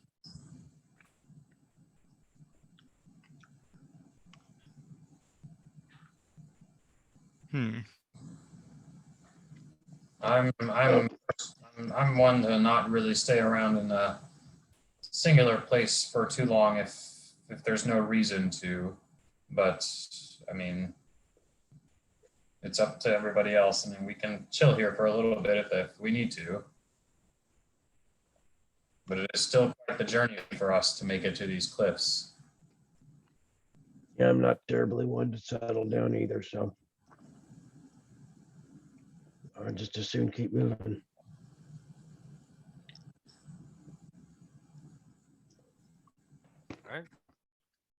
All right. I guess then we're, I'll make sure everyone's got a couple wooden stakes at their disposal before we part ways for the night. All right. do we have a map of Wildmount? You do not. We do not.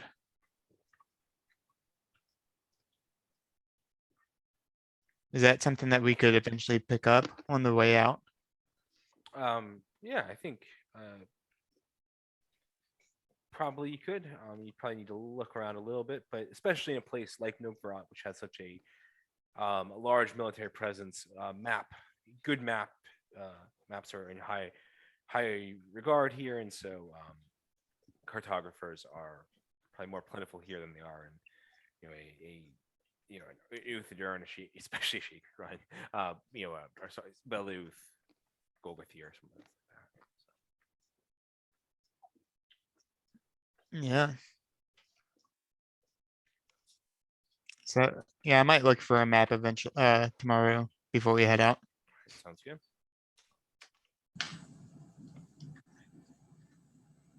Well, we'll see you guys in the morning. All right. Yep. I'll go up and spend an hour with the shield Mm-hmm. on a tuning to my cloak of Elvenkind that I've always been wearing. So I always have a cloak on. Okay. I'll just unattune to it, the cloak, but I still wear it. Yes, I mean, I figured that it'd be easy enough to hide the vestments of Saren Ray. Yeah. So Yeah. I've always been assuming I've been wearing that cloak whenever we've been doing stuff. sure. Yeah. But now I'm attuned to my Stalguard shield. Understood. You getting some reading in? Yes.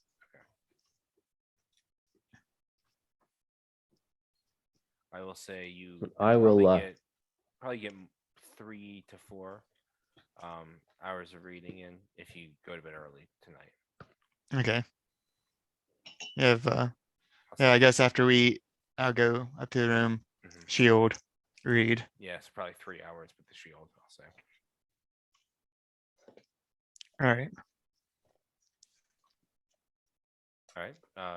Ben, what were you saying?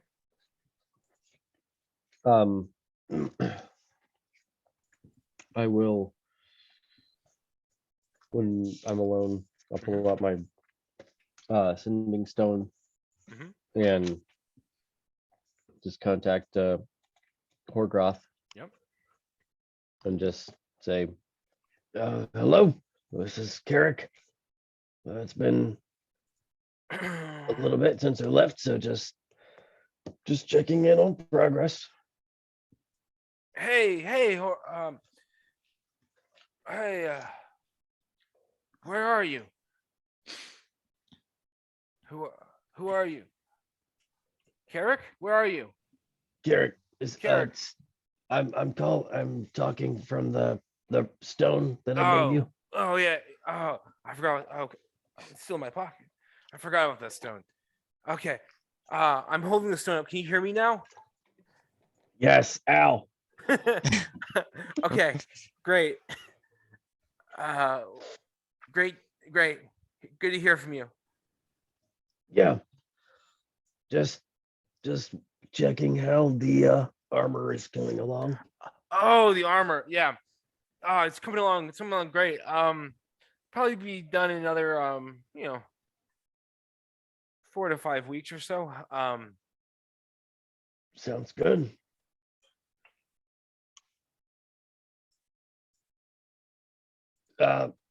Everything going okay? Yeah, I think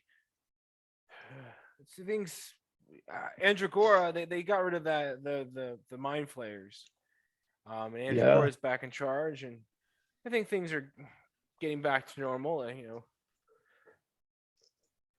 I just mostly just work here all day though. Yeah.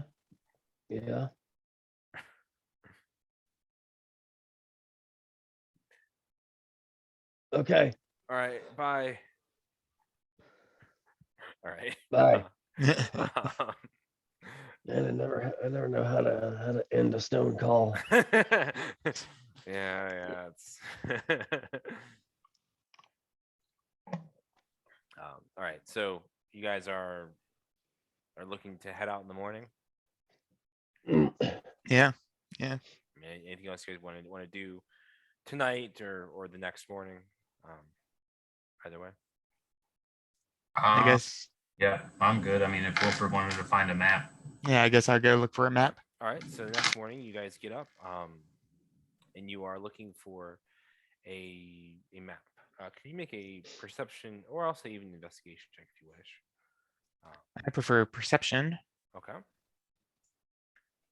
And that happens to be a natural 20 for a Okay. 25. All right. So as you guys are leaving, you notice that right next to sort of the Gnomish Delight is a cartographer's map. Is Shyla's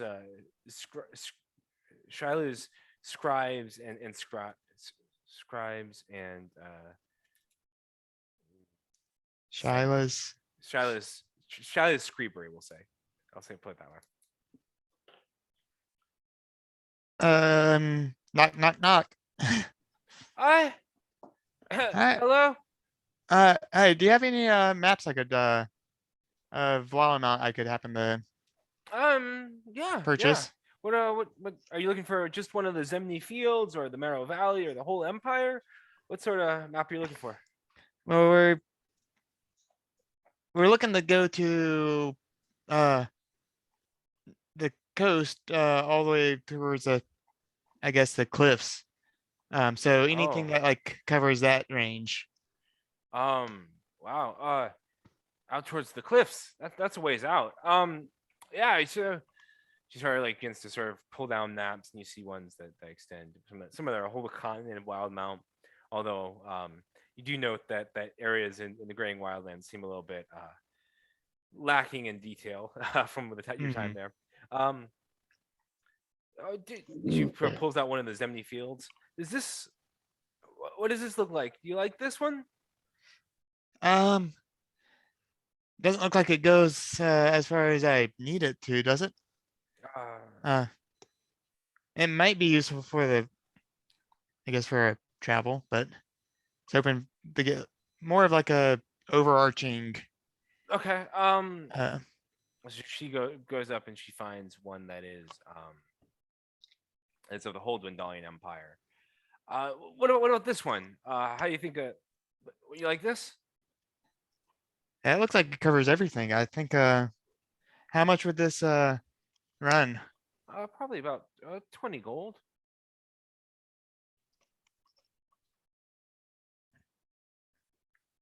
Yeah, I'll give you looks like it's useful. I've always wanted a map as well, so this would be great.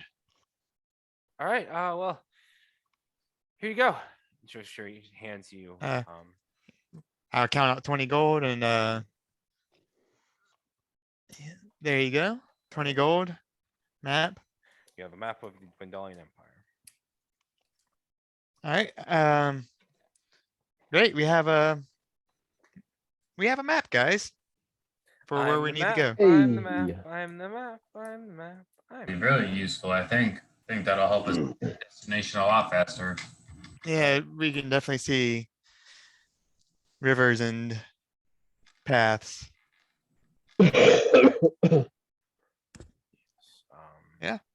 I'll grab Rosewood and You mean Rose Petal? Rose Petal. That's her name. That's right. I Yeah. didn't mark it down last time, so Rose Petal. So Thank you. Again, this is just the Zemni Fields, but if you got looking at the map, you guys can see things like Rexentrum, Barrelben, Hupperduke. Let's see if I can find it. Oh, just the Empire.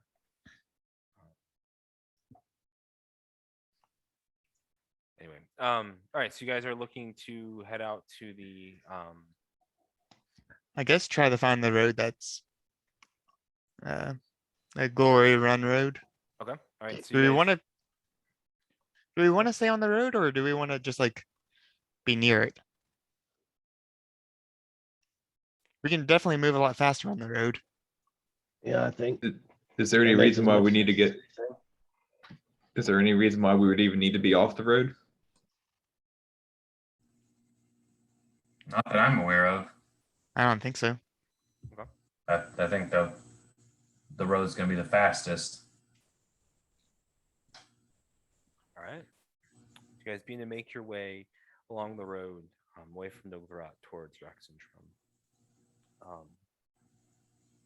As you guys are making your way sort of down the Glory Run Road, you begin to hear this sort of this festering smell, the smell of sort of carnage and chaos.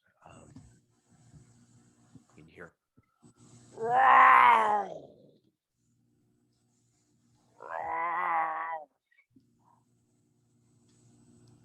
What is that?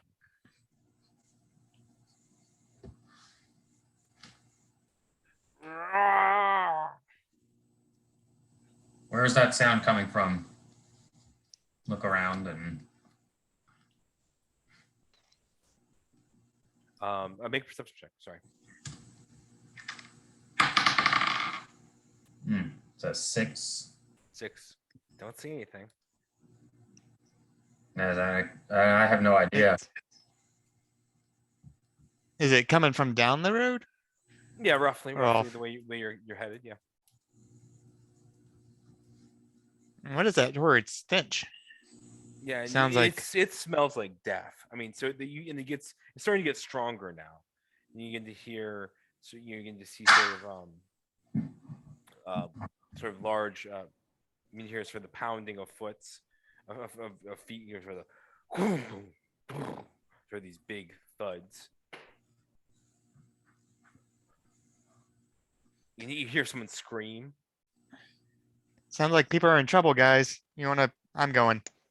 All right, so you need to make your way down towards, and you guys sort of come over this hill. What you see is these two large, behemoth-like creatures. They have these jaws. Actually, yeah, sort of these jaws with sort of these long teeth, and they have these yellow eyes, and they're this pale gray skin. They look like sort of like almost like featureless like rhinoceroses or elephants. They sort of have that skin, although it's a little bit reptilian. They have these large claws, and they sort of are chasing sort of a group of civilians, and you see a wrecked carriage behind them. What are you guys doing?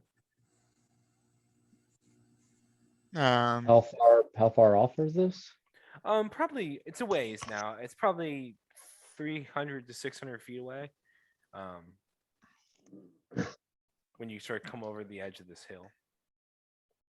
I think Yeah. I will run or charge with Rose Petal. Okay. All right. So you Yeah, are I'll charging with Go Rose as Petal. fast as my horse will let me. Okay. Just trying to, I guess, keeping pace with Will and just trying to reach him as quick as possible. All right. You guys begin to charge down towards these people who are running from these giant monstrosities. They appear to sort of lumber after the people, and the people, are at full sprint, seem to be able to keep some sort of pace from these creatures. They sort of see you approaching. What are you guys doing as you approach? Well, first, let's get a better sort of picture of sort of the sort of what these things look like, what the situation looks like. All right. So.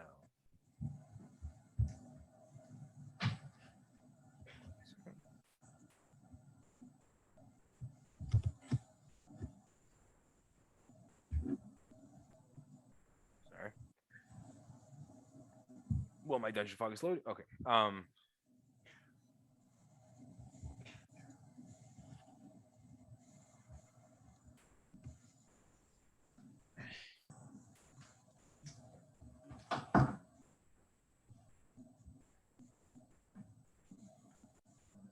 I don't know why it says I'm Aurelia. All right.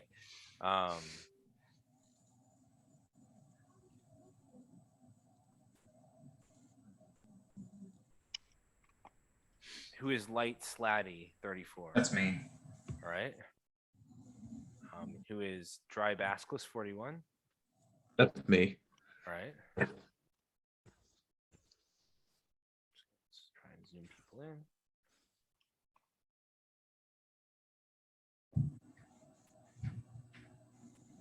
Let's also see.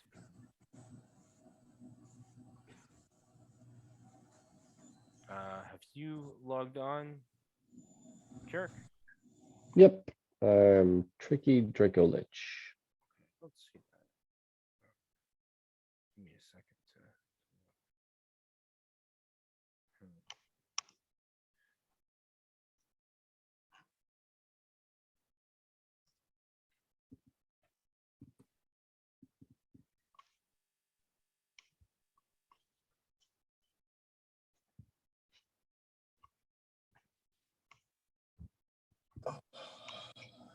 Hmm.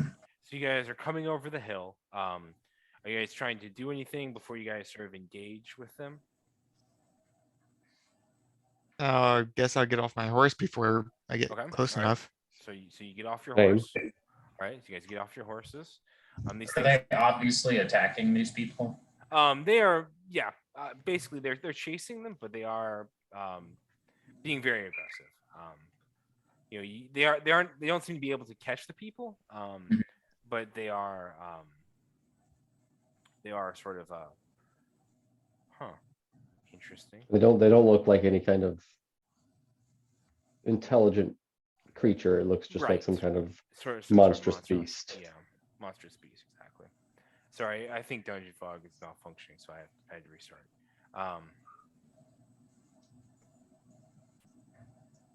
Because I'm.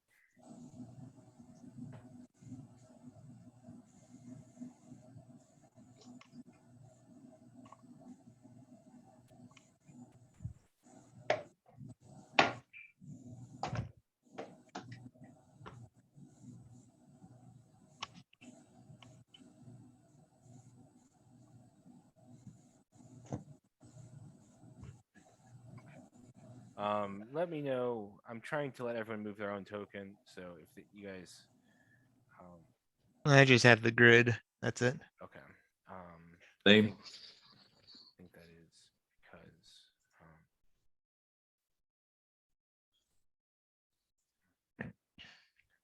So I think that. Give me 1 second. I think I need to turn on sight for everyone. So give me 1 second, please. Okay. Hey. You're on now, right? Right. Kirik. Yes. Although I am zoomed out. And I seem to be, whoops. I seem to be Angbor. Okay. Well, all right. So that means you're Mighty Rust Monster, so Mighty Rust Monster should be Kirik. All right. Hey, there I am. Okay. And I'll zoom you in some more. Woo-hoo. All right. So who is let's see, who is Har no, that's me. Who is Light Slatty again? That was me. Okay. All right. All right. And then and that means that Fuzzy Orc must be your thing, right? Okay. All right. I think everyone should be able to see. I'm still on the grid. Okay. Is that because I did not give you sight? Let's see. Is it dark? You don't have dark vision. No, yeah, here's what happened. There you go. I think I fixed it. Can you see now, Asher? No. Should I refresh? Yeah, try refreshing. All right. Waiting. Yep, I just. Hey, I see 5 of us. All right. And Lord Goblin is who? That's me. I refreshed. Okay, roger that. Yep, there it is. All right. So you guys should all be able to move yourselves, hopefully, and be able to see. Is that fair? Yep. All right. All right. So, as you guys come over the hill, what you guys see is you can see these two large creatures sort of. Can you guys see them? Right there and right there. Yeah. I think I'm maybe the only one who can't see them. All right. So I'm now going to share my screen for the purposes of recording this. All right. Share screen. There we go. Share. All right. There we go. So there we are. It's not me.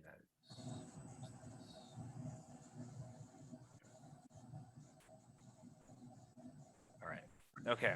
All right. So you see these two sort of large behemoth-like creatures. They're sort of like they appear to be sort of aggressive and have some sort of ill intent towards these people. And as you guys are sort of charging in, what are you guys doing to prepare? I'm pulling out my shield and Okay. making sure Rose Petal doesn't run off All by right. sticking her somewhere, I guess. All right. So you guys dismount.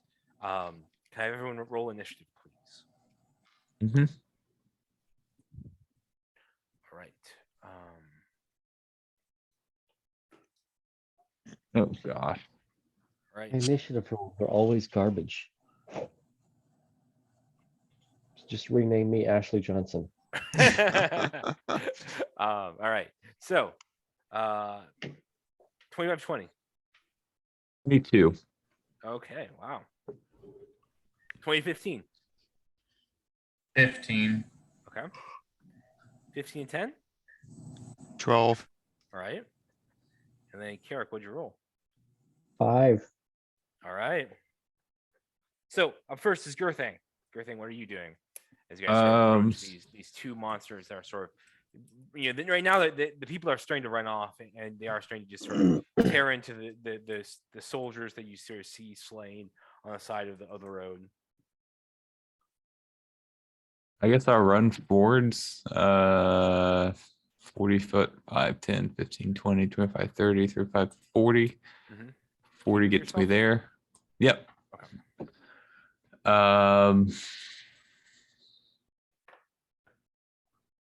I can get engaged, but I think I'll just spend action to dodge Okay. at this point, and that'll be my turn. Sounds good. Up next is Angvor. Angvor, what are you doing?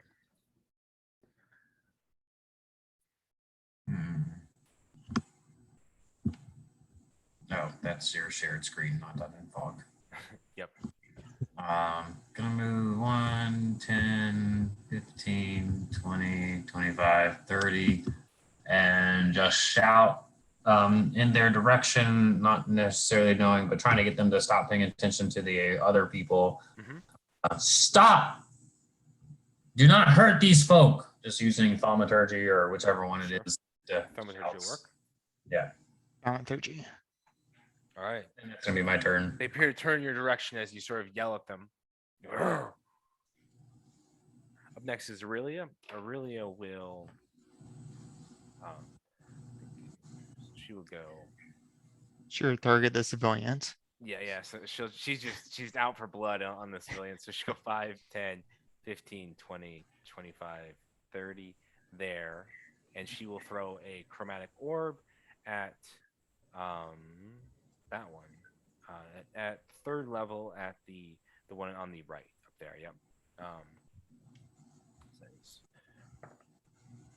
That will not hit. That is a 13 to hit, and that misses. And that will end her turn. Wilfred, what are you doing? I guess I will move forward 5, 10, 15, 20, 25, 30. I'm not a rogue, so I can't bonus action dodge or dash. And so I will cast spiritual weapon at the one that Aurelia hit, which is 60 feet from me. She did not hit it, but okay. Well, the one she attacked. Sure. Yeah. So 5, 10, 15, 20, 25, 30, 35, 40, 45, 50, 55, 60, or 60 right there. Mhm. And my coconut will come out and attack it. All right. So your coconut appears with its little straw, and it tries to whack this creature. And that is a 17 to hit. That misses. Okay. And then as an action, I will dodge. All right. Sounds good. Kirik, you're up now. Cool. Just movement and action to go 5, 10, 15, 20, 25, 30, 35, 40, 45, 50, 55, 60. Just get up there close to it. Right. Now it is their turn because they rolled like crap. And so they're going to go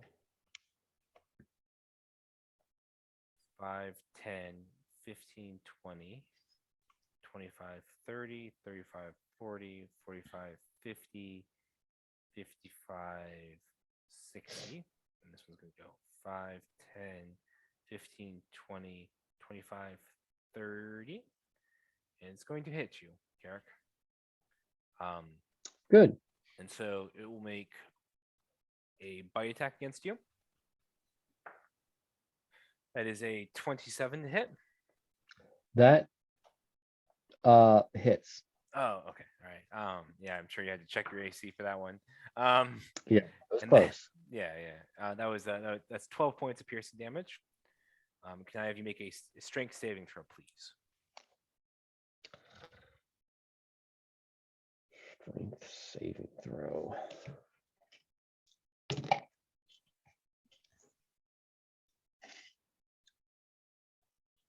Uh, 13. You are knocked prone. Good. Now it will make It's my favorite. a claw attack at advantage, right? Because you're prone. Am I Right. within range? That 5, is- 10, 15, 20, 25. I'm not. All right, that is a 26 to hit. That also hits, surprisingly enough. No, that's not a 26 to hit. That's a 22 to hit. Sorry. Oh, okay. That still hits. All right. That is 14 points of slashing damage. And then 9 points of bludgeoning damage. Good gracious. And it will hit you again. Good. I'm That's glad. a natural 20. Okay. That is 24 points of slashing damage. And that is 10 points of bludgeoning damage. Yeah. So ow. Then it's their turn. Your thing is now. Cool. Ouchie.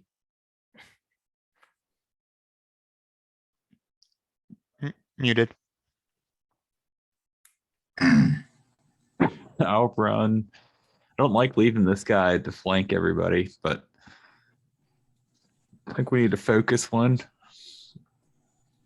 5, 10, 15. All right. I'll bonus action rage All right. and then swing at him. Go for it. Actions, attacks. Oop. That's a 25 to hit. That hits. 10 points of slashing damage. This was my Nice. glaive. All right. That's an 18 to hit. That misses. Okay. And then I can't do the final because I bonus action raged. Right. So that's my turn. All right. So you start swinging down with your glaive. You start to carve open, and sort of this yellowish ooze sort of oozes out of its flesh. You hit it again, and it deflects off of sort of a chitinous plate on its back. You'll find purchase for the second attack. Ends your turn, Girthing? Yep. All right, Ingrid, you are up now. I accidentally exited out of Dungeon Fog. My Oh, I'm sorry. I will. is stupid Kraken. Okay. I will let you back in. I mean, that's my fault.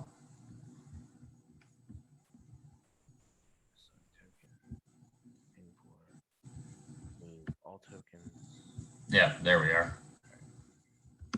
And here I'm going to move 5, 10, 15, 20, 25, 30. I'm going to bonus action hex this guy. Actually, I'm going to bonus action hex this guy. Right. And then I'm going to hit this guy with 2 Eldritch Blasts. Go for it. That is a 22 and And a 26. Hits.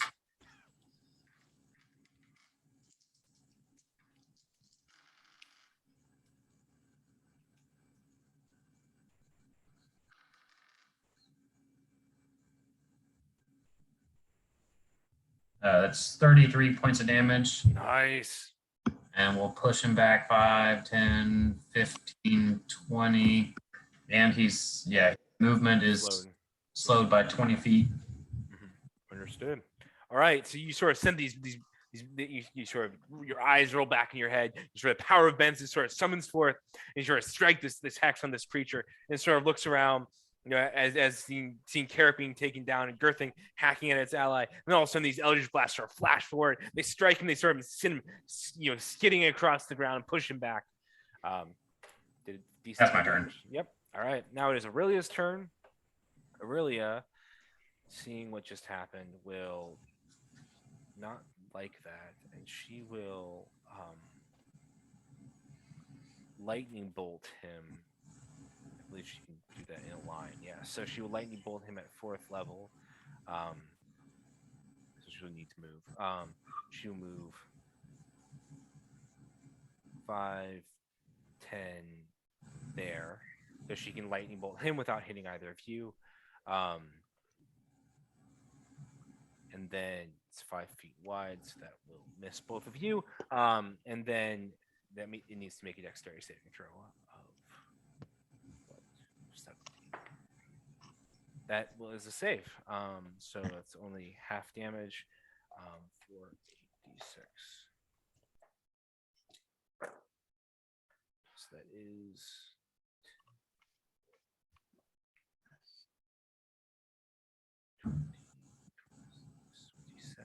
So it's 13 points of damage to the creature as it is this smell of ozone fills the air, and then this sort of this bright blazing streak of lightning sort of strikes her out. You hear this like crackle of electricity sort of strikes the creature. The creature dodges to avoid most of the damage, but takes a decent amount of damage still.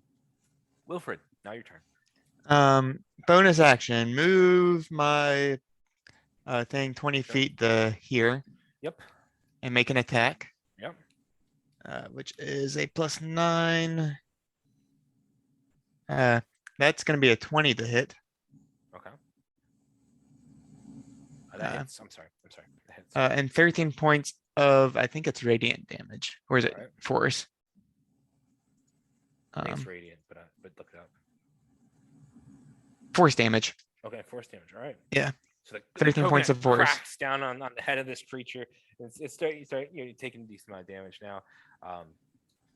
And then I will. Do I bless?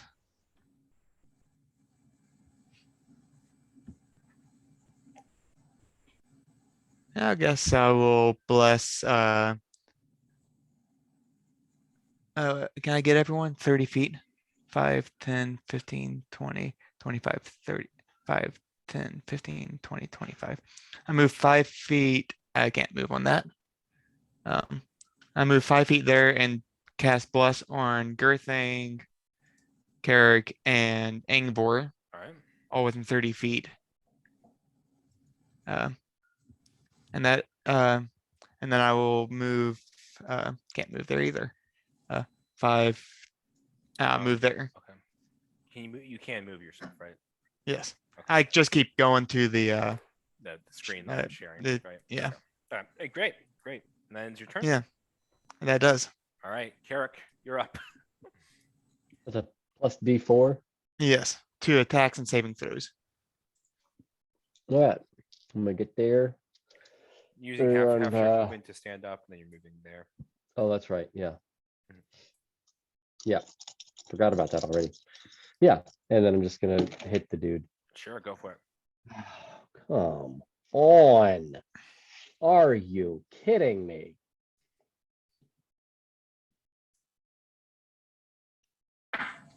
What'd you roll?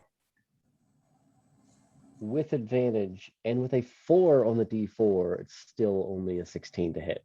Miss. I rolled a 1 and a 4. Nice. Ooh. Hmm. Okay, that's marginally less pathetic. That's a 20 to hit. That hits. Okay.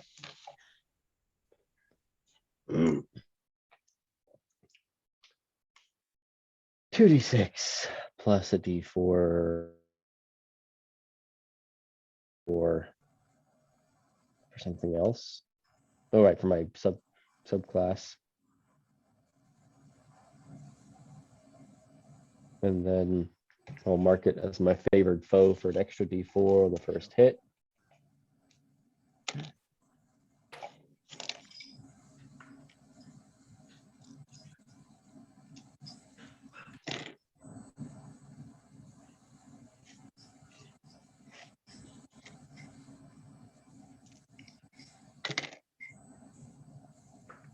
Okay.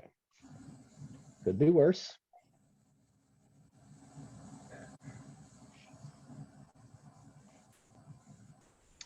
That's 20 points of bludgeoning damage All right. and 1 point of fire damage. All right. So, as its reaction, it will use its bloody rampage, and it will. Of course it will. Why not? Hit you with a claw attack. Since it took damage. That is a 16 to hit. That misses. All right.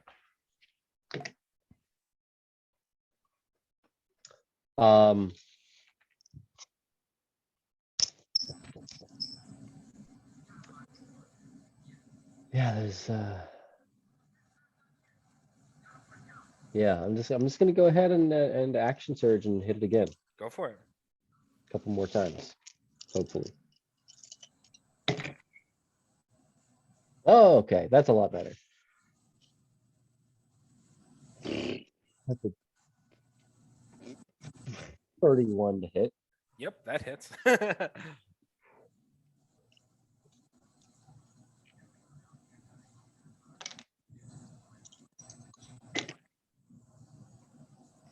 Not great, but decent. Okay. 13 points of bludgeoning. 13, you said? Mm-hmm. Okay. And 4 points of fire. Okay. 1 second. Mm. You said 4 points of fire? Correct. Sorry. Go ahead.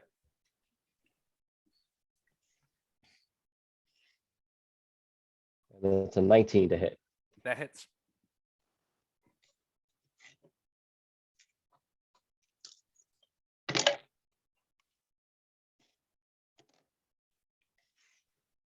That's 15 points of bludgeoning All right. and 3 points of fire. All right. So you enter this like fugue state, having been like tossed to the ground by this creature and then slashed at and pounded, and you sort of race forward. You sort of hit it once. You sort of the first blow swings wide. You hit it once. You see its arm come out of nowhere. You duck. You know under it, and then you slam it again, smack in the face. It looks dazed and confused. And then you bring up your maul. You sort of strike underneath the jaw. And now it's looking decently hurt now as you sort of run through it like that. Anything else you want to do, Kirk? Misty Step is a bonus action. I could save myself.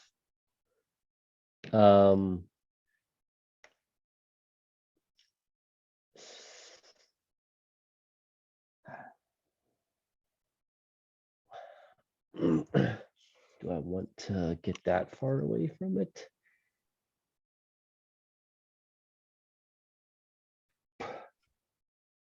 I'm just going to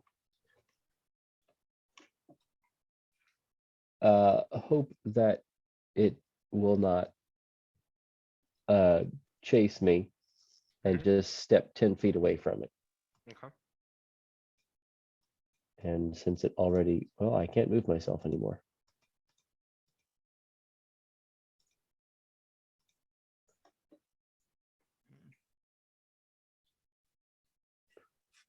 Where do you want to move to? There. All right. move there. Yes. Okay. And since it already used its reaction, Yep, you can't do it again. Yeah. All right. I'm just gonna move there and hope that it's not gonna chase after me. All right. So up first is this one. It can only move 5, 10, 15, 20 feet like that. Mhm. Because what Angor did to it, and now it's this one's turn. It's going to attack you. Warning flare on the first one. Got it. So at That's if it can be disadvantage- blinded. It can be. Okay. So that is a disadvantage. Okay. All right. Yeah. You just blocked a natural 20. But it's still a 26 to hit. That hit. All right. And that is 12 points of piercing damage. And can I have you make a strength saving throw, please? Yeah, I have a D4. Saving throw. One And dex. strong. Well, that's a 29. You're fine. You sort of tries to pick you up, and you sort of hold firm, and it can't rip you off the ground, even though it does a fair amount of damage to you. Now going to make a claw attack against you. Okay. That is a 27 to hit. Hits. All right, and that is 11 points of slashing damage. Okay. They'll make another claw attack against you. That is a natural 1. So that misses. Okay. That is their turn. All right. It is now top of the round. Girthing, back to your turn. He hit me pretty easy anyway, so might as well make these reckless. Go ahead and hit him on the first. Go for it. Advantage. With a 19 to hit. Oh, That plus a hits. D4. Yeah. Yeah. It hits anyway. Ooh. 8 points of damage there. All right. Second attack. 28 plus a D4, so that That hits. Yep. That hits. 8 or 13 plus 2 is 15 points of damage. Okay. And it will lash uh, out at you with a okay. claw attack. Yep. That is an 18 to hit. It hits. All right. And that is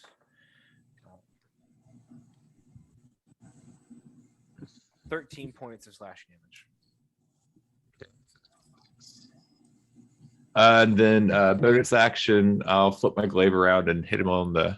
Go for it. Hit him with butt. Great. Well, that's nat 20. Nice. So a D4 doubled. Mhm. It's something. So I rolled a 1 on the D4, so that's 2 for the D4, 2 for rage, and then Do you get brutal critical? I do. So is that an extra dice? I think so, yeah. Yeah. So 1 on the first dice. That's cocked, but it's a 2 on the second dice. I don't know how D&D Beyond rolled a cocked dice, but Yeah, I don't know how it does it. so either. so it's a total of 3 on the dice. It doubles to 6 plus 2 for rage, and then my strength is plus 5. So Okay. 6 plus 5 is 11. Yeah. Nice. Boom. And I'll stay put. Right, I so you don't start s- bring yeah. your glaive forward, you start slashing him. He slashes back at you, and you slash him again, and you crack him across the head with the back in the glaive.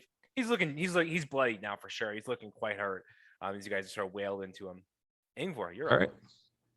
All right. Well, first off, I am going to. Again, that's your dungeon, Fog. 5, 10, 15, 20, 25 here. Mhm. And hit this one again with 2 Eldritch Blasts to Go start for with. it. Yep. That's a 19 Hits. and a 24. Hits. And yeah. That's right, D4s, but You've already hit, so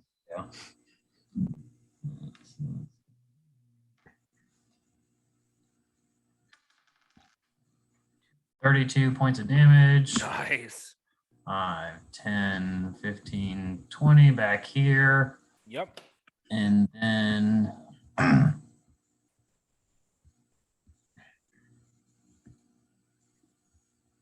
um,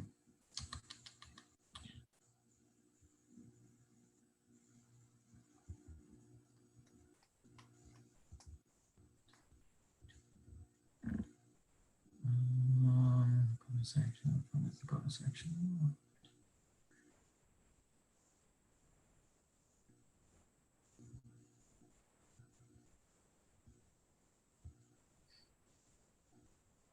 That's just gonna be my turn there. All right. So you move forward. You send 2 more Eldritch Blasts. This creature skidding across the ground. You look at it. With your one horn.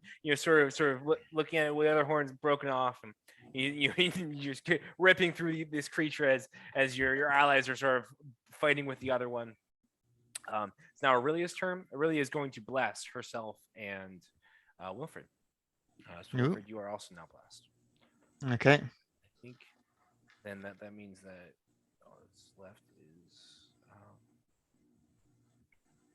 think she can do that. So she will cast Yeah, bless is an action. right, yeah. I think that'll be her turn. Now it is Wilfred's turn. Wilfred, what are you doing? Bonus action. Hitting with my spiritual weapon. Yep, go for it. So that's 15 plus a D4. I don't think that's gonna hit. That's 17. That misses. Yeah. And then let's see. I will send a Scorching Ray. Okay. Yeah, it has to be 2nd level.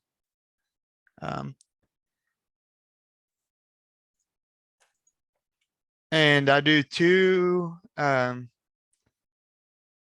do 2 on the one by Girthing, Yep. and then 1 on the other. Go for it. All right. So the first one, that's definitely gonna miss. That's a 12. That misses. And rolled a 2 and a 1.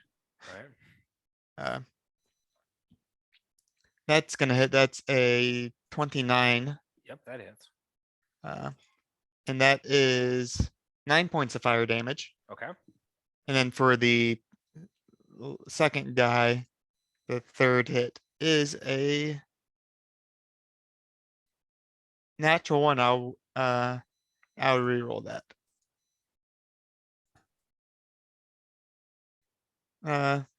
That is a 28 to hit. That hits. Great. And a 4 and a 1, so 5 points of fire damage to Alright. the second one up All here. right. Sounds good. All right. So Wilfred, now with having been blessed by Aurelia, he brings his crokinette down, sort of smashes the ground next to the creature. He sends out a scorching ray. It sort of skims across the grass and lights the grass on fire. But then the next 2 scorching rays strike. One hits one of the creatures, sort of burns and singes its clammy, sort of grayish skin. The other one sort of strikes the creature that Eivor has been pummeling. Ends your turn, Wilfred. There's more where that came from. All right. Yeah, that's it. All right, Garrick, you're back up. All right. I'm gonna step back up to the plate. All right. And swing away.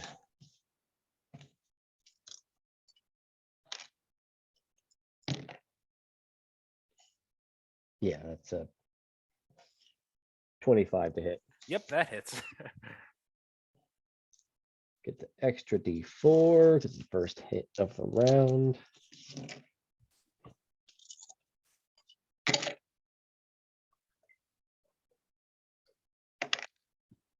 All right, not terrible. 9, 13, 16, 20 points of bludgeoning damage and 3 points of fire. Wow.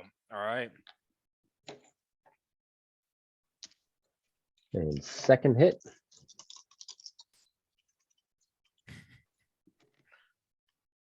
Ah.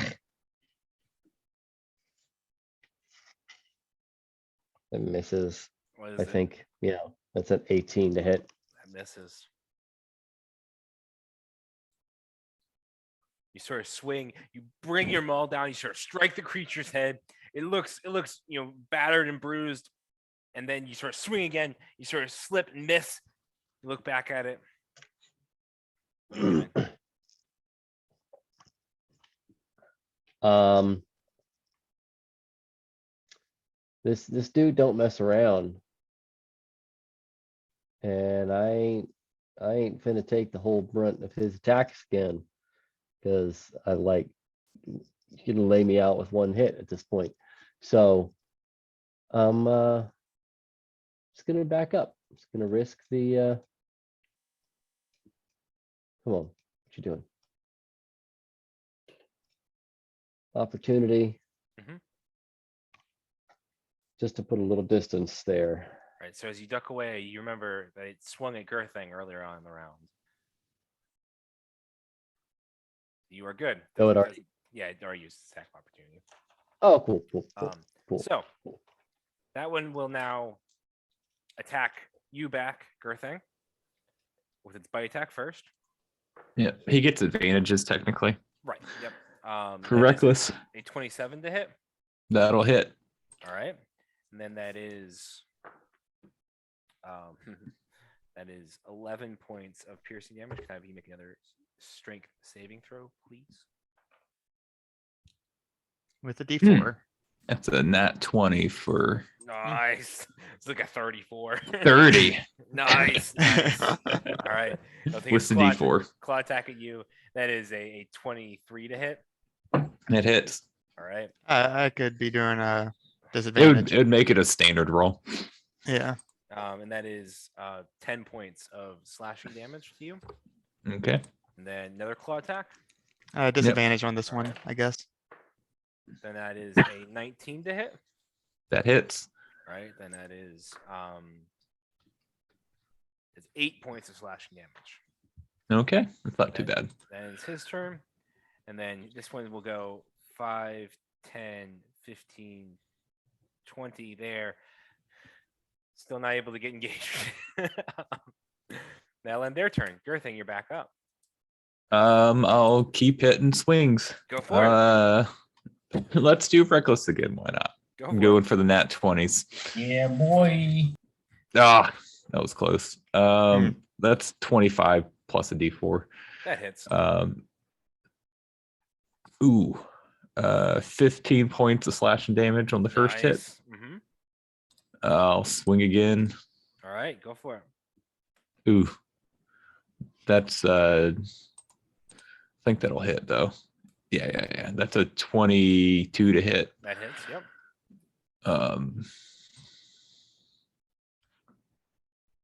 9 points of slashing damage, All right. and then final back into the glaive. Roll it. It will hit. It will hit you back with a. That's another nat 20 there, but go ahead. That is only a 16 to hit on its hit though. 16 misses. All right, go ahead and you All got right. 20. I hit nat 20 on my. Why can't I hit it on Only on your on my backhand. D10s, not my D? That's another one from the first die. I forget I rolled 2 of those. That's a 4 on the second die, so that's a total of 5 on my dice. Double 10. the 10, 2 for rage, 12 plus 5, 17. Nice. That's a lot. How you gonna do this? He's like a big.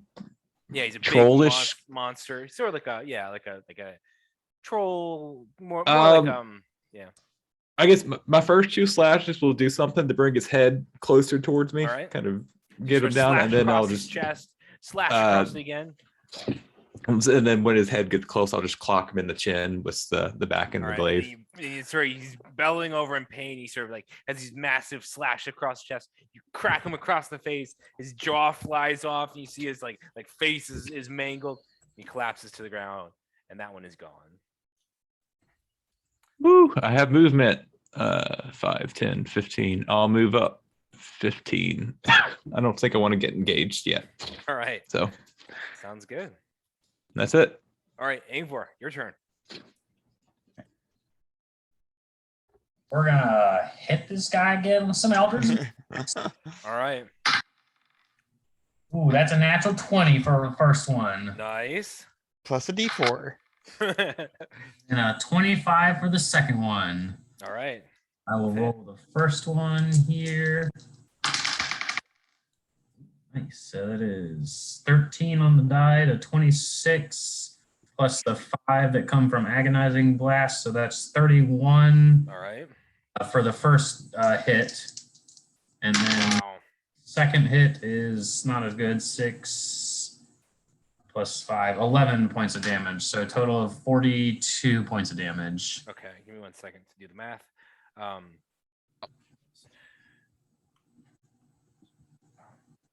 Okay. Then you said the second one was 11 points of damage. Yeah. All right. So as one creature goes down, Angor turns back to the one he's been hitting. He sends some more Eldritch Blast at it. One sort of strikes the creature's face or burns all its little like yellow eyes or like scalds its clammy skin. The other one strikes its chest. This one's looking pretty hurt now too. You guys are doing a lot of damage to him. And my bonus action, I will mind thrust him to try and melt the rest of his way. And if that's an intelligence save of 18. Got it. That is a 17 for a 13. It's minus 4 Perfect. intelligence. Yes. All right. That's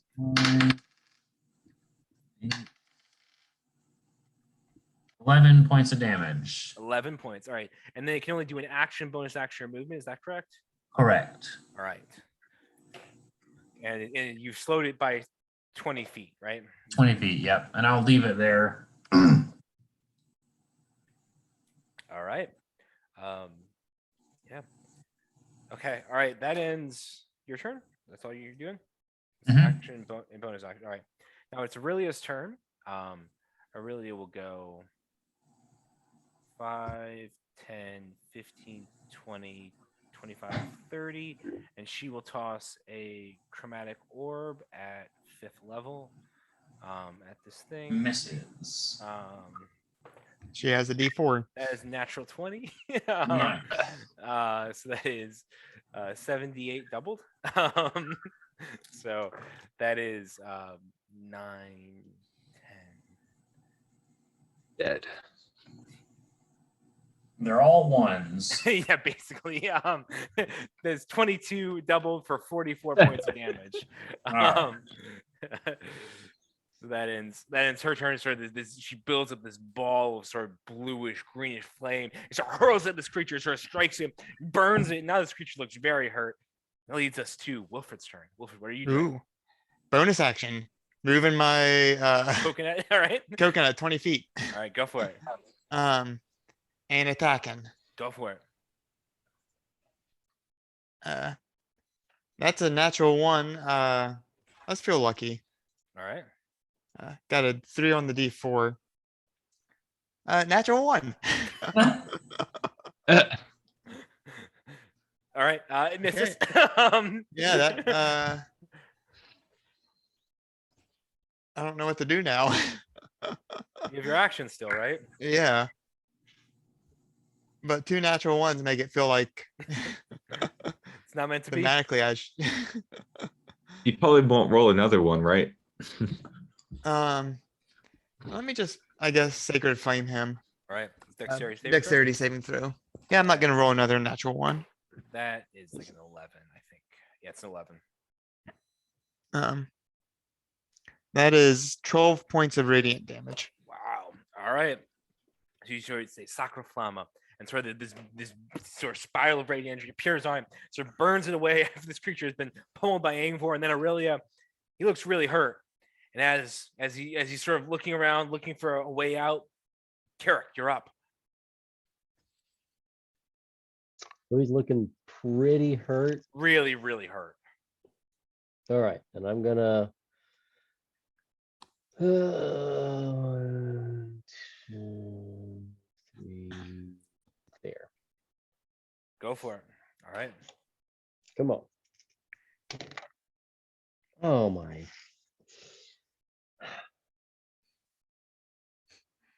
That's a no on the first one. All right. Go again. Go again. Okay, thank flip. That's a 20 to hit. That hits.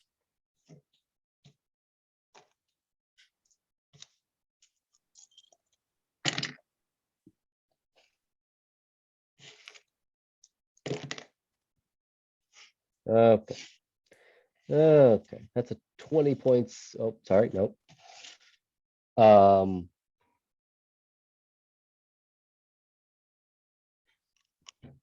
17 points of bludgeoning damage and 4 points of fire damage. All right. How do you want to do this?